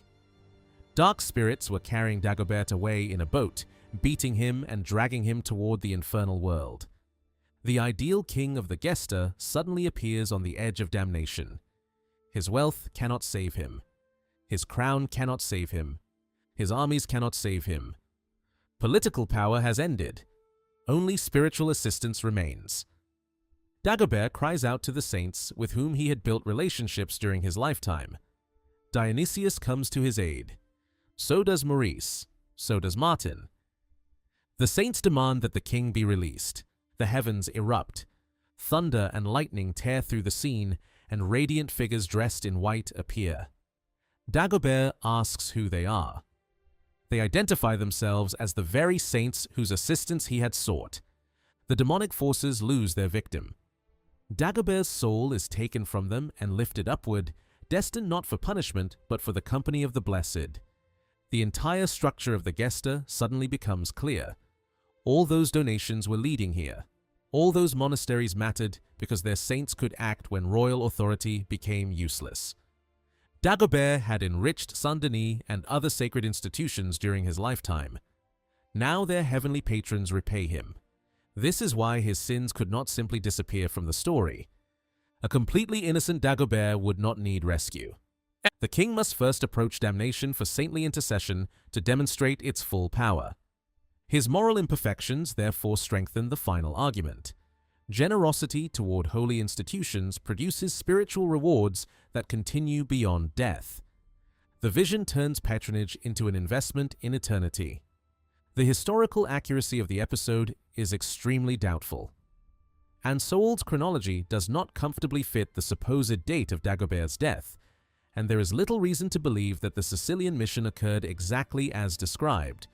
The episode was probably created long after Dagobert's lifetime and belongs more naturally to the visionary literature of the Carolingian period than to reliable 7th century political history. That does not make it meaningless. Quite the opposite. Its fictional or legendary qualities tell us exactly what the author wanted his audience to understand. A king's relationship with a monastery did not end when the king died. Property granted on earth could generate prayer in the monastery. Prayer could summon saintly intercession. Saintly intercession could rescue the soul. Saint-Denis therefore offered something no secular aristocrat could provide: assistance beyond the grave. The final chapters continue beyond Dagobert and turn toward the political generation that followed him. Aga and Pippin eventually disappear from the scene, and new mayors rise in Neustria and Burgundy. Sigibert's Austrasian kingdom receives relatively little attention because the institutional focus remains elsewhere. Saint-Denis was located within the political world, ruled by Clovis II. Naturally, that is where the narrative stays. The monastery's relationship with Dagobert's descendants now becomes the central concern. A major privilege granted by Clovis II is reproduced in the work, placing Saint-Denis under royal protection while limiting outside interference. The monastery moves toward a greater degree of institutional autonomy, particularly from episcopal control. This development was enormously important. A monastery that could protect its estates, revenues, internal organization, and religious practices from external intervention possessed much greater security. Yet royal protection created its own tension. The king could defend monastic independence, but a king who became too involved could also threaten it. The Gesta therefore presents an ideal relationship that required balance. The monastery needed royal support without royal appropriation. It needed privilege without domination. It needed kings who behaved like Dagobert. The contrast becomes painfully clear in the story of Clovis II. His reign is initially described as peaceful, but during a visit to Saint-Denis, supposedly undertaken for prayer, Clovis desired a physical relic of the martyr Dionysius. The king ordered the tomb opened. When he saw the saint's body, devotion gave way to possession. He broke off part of the saint's arm and took it. The response was immediate and supernatural. Clovis was struck down and descended into madness. Fear overwhelmed everyone present, and those around him fled. The message could hardly be clearer. Royal authority had crossed a sacred boundary. Dagobert had received from Saint-Denis because he gave. Clovis attempted to take. That distinction separated the ideal royal patron from the dangerous royal intruder. After recovering some of his senses, Clovis tried to repair the damage. He returned the relic, decorating it with gold and precious stones, and donated estates to the monastery. But the restoration was incomplete. His health never fully returned, and within a short period, his reign and life ended. The story creates a powerful warning for every ruler who might approach Saint-Denis. The monastery welcomed kings. It prayed for kings. It preserved their memory. It could even help save their souls. But sacred property was not simply royal property. A king who respected that boundary could become another Dagobert. A king who violated it risked becoming another Clovis. This is ultimately why the Gesta Dagoberti is much more than a biography. Its true subject is the relationship between monarchy, memory, property, and salvation. Dagobert stands at the center because he embodies the arrangement the monastery wanted to preserve. He protects sacred institutions, enriches them, respects their privileges, listens to good advisors, prepares responsibly for succession, and ultimately receives heavenly assistance from the saints he honored. His imperfections actually make the lesson stronger. Dagobert does not reach salvation because he was incapable of sin. He reaches it because his earthly kingship created a relationship with sacred institutions powerful enough, according to the logic of the Gesta, to follow him beyond the grave. The story of Clovis II and the relic of Saint Denis reveals just how carefully medieval authors could reshape the reputation of a king. Saint Denis and the royal court may not even have remembered the incident in the same way. From the monastery's perspective, however, the meaning was unmistakable. Clovis had crossed a sacred boundary. By opening the saint's tomb and removing part of his arm, the king had treated something belonging to the monastery as though royal authority gave him unlimited rights over it. The Gesta Dagoberti condemns the act, but its judgment is actually restrained when compared with the Liber Historiae Francorum. That earlier account attacks Clovis much more broadly, presenting him as a ruler damaged by drunkenness, sexual excess, and disastrous behavior. The Gesta offers him at least a limited opportunity to make amends. After suffering the consequences of his violation, he returns the relic, adorns it with precious materials, and compensates Saint Denis with property.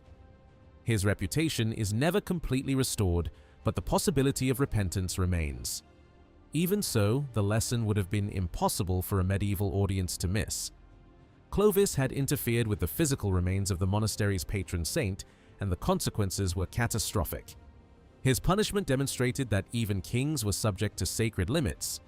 Royal power might protect monasteries, enrich them, and grant them privileges, but it did not give rulers the right to seize whatever they desired. The episode, therefore, belonged to a larger tradition within Saint Denis that defended monastic property and institutional independence against outside interference. Clovis was dangerous not simply because he had behaved irreverently, but because his actions represented exactly the kind of royal intrusion that monasteries feared. The figure of Dionysius becomes especially powerful in this version of the story. He is not merely a passive saint whose relic has been violated. His sacred authority produces consequences in the earthly world. This complements the role he had already played in Dagobert's story. For Dagobert, Dionysius was a protector and intercessor, one of the saints capable of rescuing the king's soul after death. For Clovis, the same saint becomes an agent of punishment. The contrast is striking. A ruler who honors Saint Denis receives protection. A ruler who violates it encounters disaster. Through these two kings, the monastery could present both sides of saintly power. This contrast also helped shape a much broader interpretation of Merovingian history. Dagobert gradually became remembered as the last great ruler before a period of decline. His death could therefore function as a historical dividing line. Before him stood royal strength, religious generosity, effective government, and close cooperation with sacred institutions. After him came weaker rulers, political instability, and the gradual deterioration of Merovingian authority. This picture was not simply a neutral description of 7th century events. It developed through generations of historical writing, especially texts influenced by traditions associated with Saint Denis. One of the most important writers to inherit this image was Regino of Prüm. Regino approached Dagobert from a very different historical world. Writing around the beginning of the 10th century, he was separated from the Merovingian king by almost 300 years.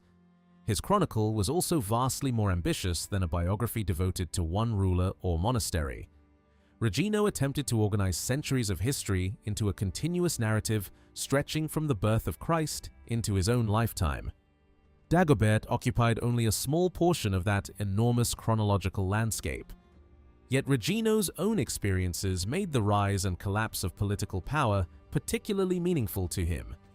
He had once been abbot of the wealthy and influential monastery of Prum, but political struggles in Lotharingia eventually cost him his position. In 899, he was removed from the abbacy and forced to seek another future. He found protection at Trier, where Archbishop Ratbod placed him in charge of Saint-Martin. Regino remained there for the rest of his life, producing not only his chronicle but also important works dealing with music and liturgical matters. The experience of losing power was therefore not an abstract subject for him. He had watched political alliances shift.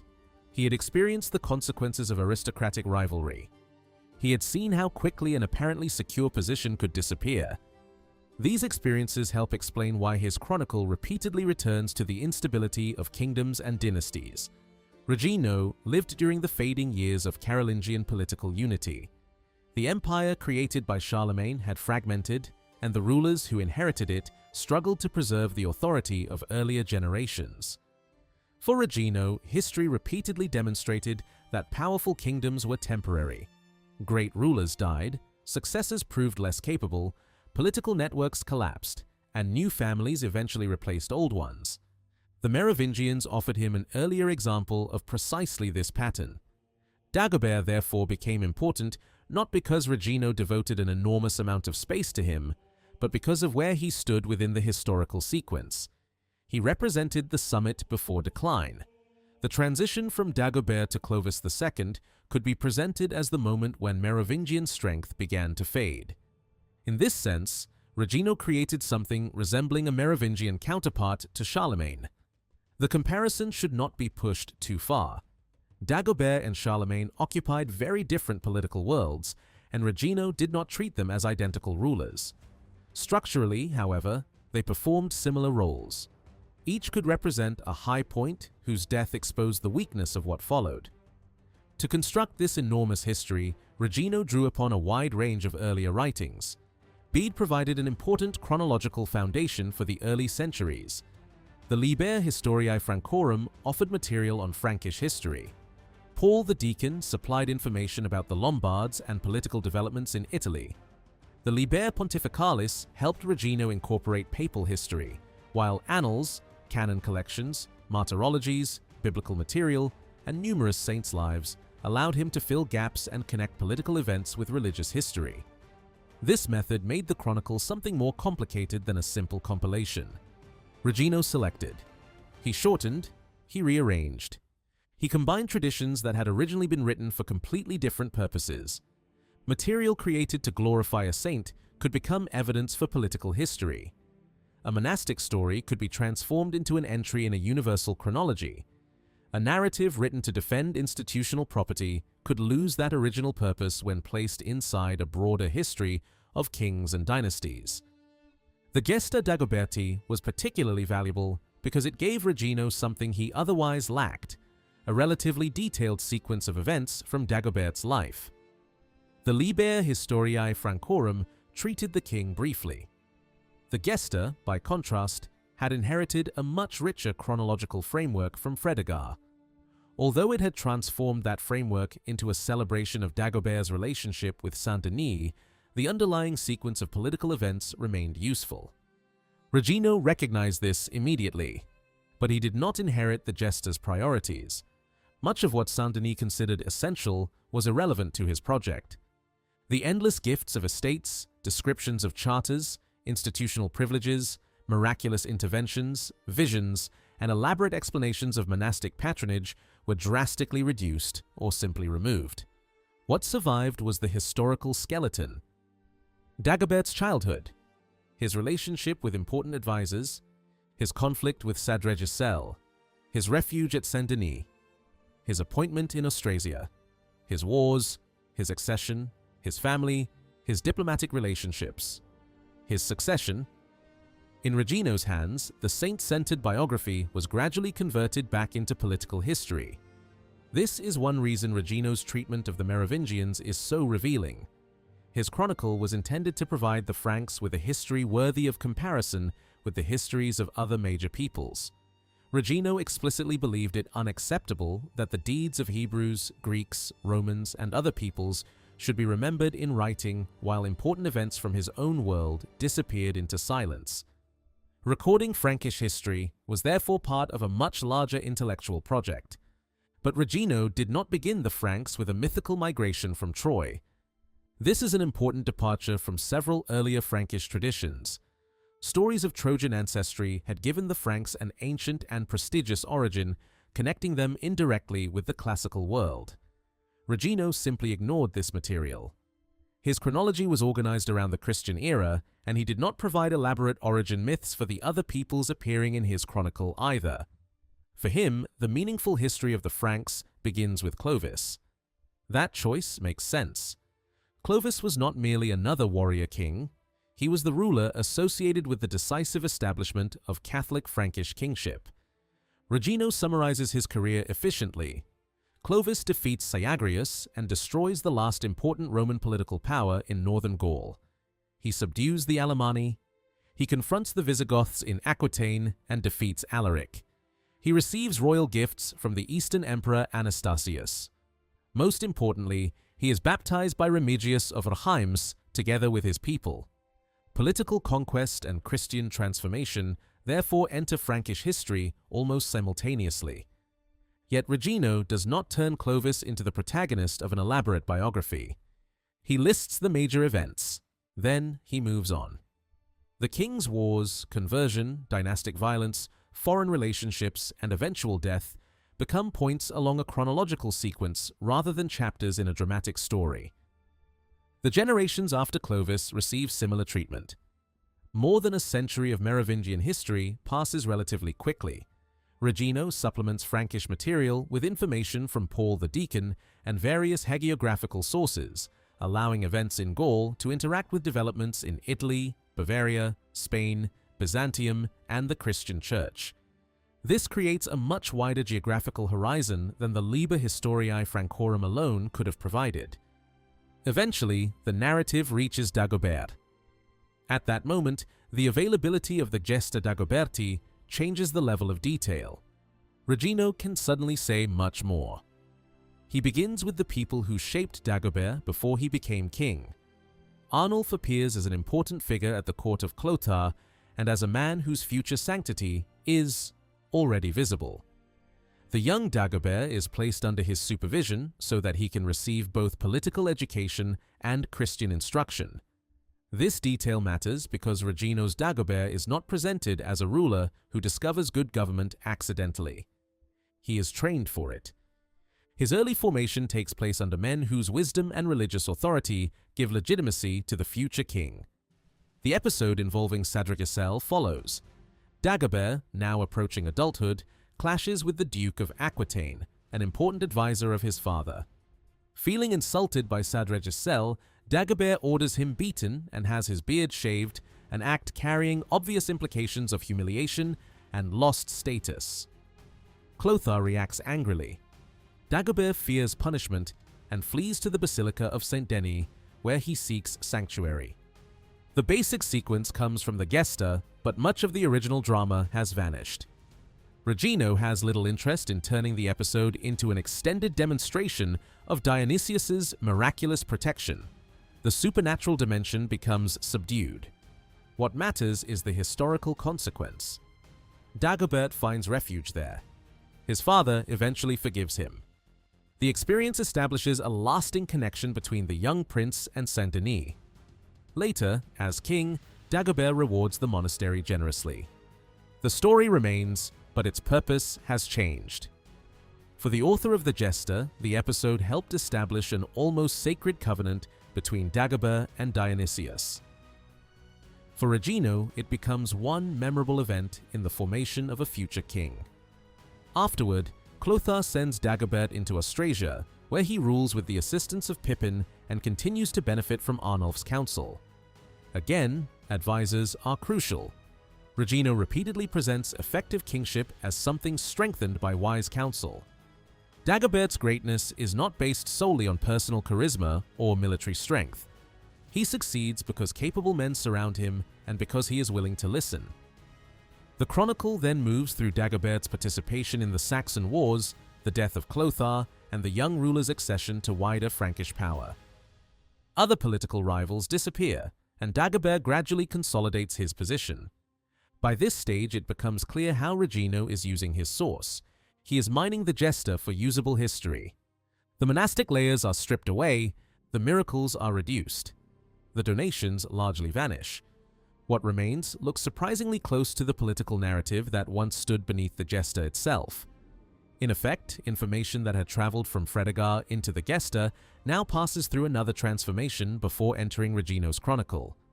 Yet the resulting Dagobert remains highly favorable. Regino emphasizes that after Arnulf withdrew from political life, Dagobert continued to rely on Pippin and Cunibert of Cologne. Their advice encouraged him toward justice and successful government, and the king earned the respect of the peoples under his authority. This is a crucial characterization. Dagobert is not merely powerful. He is popular because his government is associated with justice. His success therefore rests on a moral foundation. The birth of Sigibert is also retained. Dagobert fathers the child with a woman named Regintrude, and the baptism becomes the setting for one of the few miracles Regino chooses to preserve in recognizable form. Amandus performs the ceremony. At its conclusion, no one answers Amen. Then the infant himself speaks. Though barely more than a month old, Sigibert responds before everyone present. Regino evidently considered this miracle worth keeping, even though he discarded many of the supernatural elements surrounding Dagobert elsewhere. The reason may lie in the nature of the miracle. It does not primarily glorify Saint-Denis or justify a particular property claim. Instead, it marks the royal child with divine favor. It can therefore fit naturally inside a dynastic history. Regino then widens the scene beyond Francia. Dagobert's envoys return from Constantinople carrying a request from the emperor. The emperor supposedly asks the Frankish king to compel the Jews of his realm to accept baptism or leave the kingdom, because celestial signs had warned him that circumcised peoples would devastate his empire. Dagobert complies. The prophecy, however, is misunderstood. The danger will come not from the Jews, but from the expanding power of the Muslim Arabs. Whatever the historical reliability of this tradition, Regino preserves it because it connects Dagobert directly with the wider Mediterranean and Byzantine world. The Frankish king is no isolated ruler on the western edge of Europe. His reign intersects with Constantinople, imperial diplomacy, religious policy, and the enormous political transformations taking place around the Mediterranean. The deaths of Charibert and his young son then allow Dagobert to absorb additional territory. Regino also records a durable peace with the Lombard ruler Grimoald. Together, these episodes create an image of a king operating successfully at several levels. He receives good counsel, he maintains justice, he commands respect. His dynasty receives divine signs. He communicates with emperors. He expands his authority. He maintains diplomatic relationships beyond Francia. The result is remarkably complementary. But Regino had access to traditions that could have produced a very different Dagobert. The life of Arnulf contains one particularly explosive episode. According to that account, Arnulf wanted to abandon political life and retreat into religious solitude. Dagobert desperately wanted to keep him at court because he valued his advice. The king, therefore, attempted to intimidate him with an extraordinary threat. If Arnulf left, Dagobert warned, his sons would die. Arnulf refused to surrender. He declared that the lives of his children rested in God's hands and challenged the king's moral authority. Dagobert became furious and drew his weapon. The confrontation could easily have turned into a martyrdom. Arnulf stood his ground, effectively inviting the king to strike if he truly wished to shed innocent blood. A noble intervened and warned Dagobert that killing such a holy man would make the king responsible for attacking a servant of Christ. Dagobert's anger eventually subsided. Arnulf was allowed to leave. For a historian interested in exposing the darker side of royal power, this would have been irresistible material. Regino knew the life of Arnulf. He used it elsewhere. He could therefore have included the confrontation. He chose not to. That omission tells us something important about the Dagobert he wanted to create. The conflict would have damaged two figures Regino preferred to keep on the same moral side. Dagobert was becoming his model of successful late Merovingian kingship. Arnulf was becoming something even more important, a holy ancestor connected with the origins of Carolingian power. There was little benefit in forcing them into a violent confrontation. Regino therefore takes information from the life of Arnulf when it helps him establish chronology, religious reputation, and political relationships, but ignores material that would disturb his larger historical pattern. Arnulf's significance extends far beyond Dagobert's reign. Much later in the chronicle, Regino explicitly connects him with the ancestry of the Carolingian rulers. The saintly bishop of Metz becomes part of the genealogical foundation of the dynasty that eventually replaced the Merovingians. This creates an elegant historical symmetry. At one end stands Arnulf of Metz, associated with the emergence of the Carolingian family. Centuries later appears another Arnulf, Arnulf of Carinthia, ruling during the period when Carolingian political power was approaching its end. The name itself seems to frame a dynasty. One Arnulf stands near its beginnings. Another stands near its dissolution. Between them lies the extraordinary rise and gradual fragmentation of Carolingian power. This is precisely the kind of historical pattern that fascinated Regino. Kingdoms rise, dynasties achieve greatness. Exceptional rulers create periods of strength. Then those rulers die. Successors inherit institutions they cannot always control. Political unity weakens, new families emerge. The cycle begins again. Dagobert therefore mattered to Regino for reasons that went far beyond the biography of one 7th century king. His reign offered an earlier example of the same problem Regino could observe in his own world. What happens after a great ruler disappears? The Merovingians had their Dagobert. The Carolingians had their Charlemagne. In both cases, later generations remembered a high point partly because they knew what came afterward. And by removing much of the miraculous and institutional framework of the Gesta Dagoberti, Regino transformed Dagobert once again. Saint-Denis had turned him into the monastery's ideal royal patron. Regino turned him back into a figure of history. But this was not simply a return to the 7th century.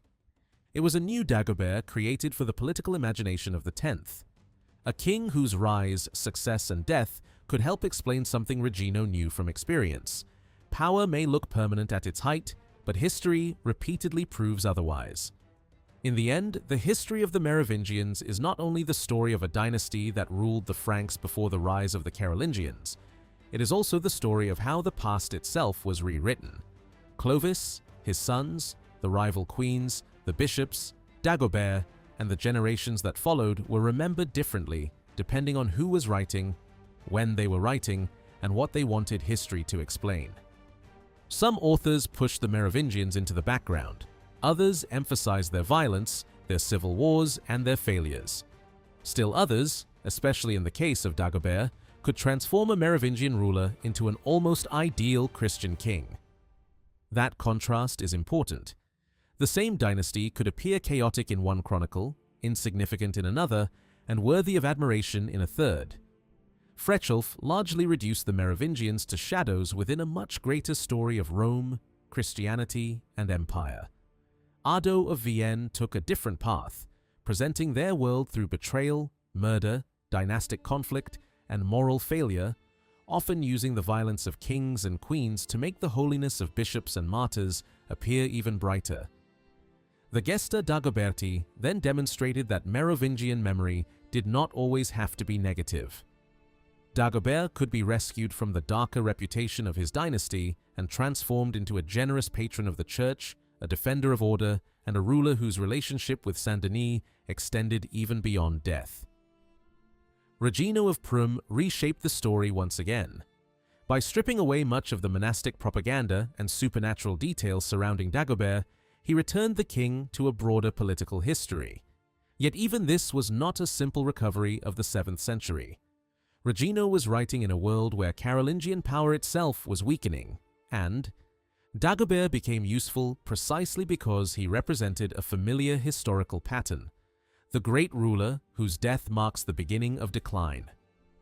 This is perhaps the most important lesson to take from the Merovingian story.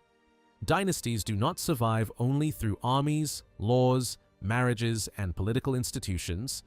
They also survive through memory. And memory is never neutral. Every generation chooses what to preserve, what to forget, what to condemn, and what to transform into legend. The Merovingians ruled for centuries, but their historical afterlife lasted far longer than their political power. Their kings became warnings, models, villains, saints' enemies, founders, and symbols of a lost age. Dagobert could be remembered as the last great Merovingian. Clovis could become the Christian founder of Frankish kingship. Brunhild and Fredegund could be transformed into embodiments of destructive ambition. Bishops such as Desiderius could emerge from the same violent world as martyrs whose memory outlived the rulers who persecuted them. What remains, therefore, is not a single Merovingian history. It is a collection of competing histories. And behind each one stands a different vision of kingship, religion, legitimacy, and power. That is what makes the Merovingian age so fascinating. Its importance lies not only in what happened between the 5th and 8th centuries, but in the way later medieval writers continued to fight over the meaning of those events. The dynasty disappeared, but the argument over what it represented never truly ended. In that sense, the Merovingians were never simply replaced. They were rewritten.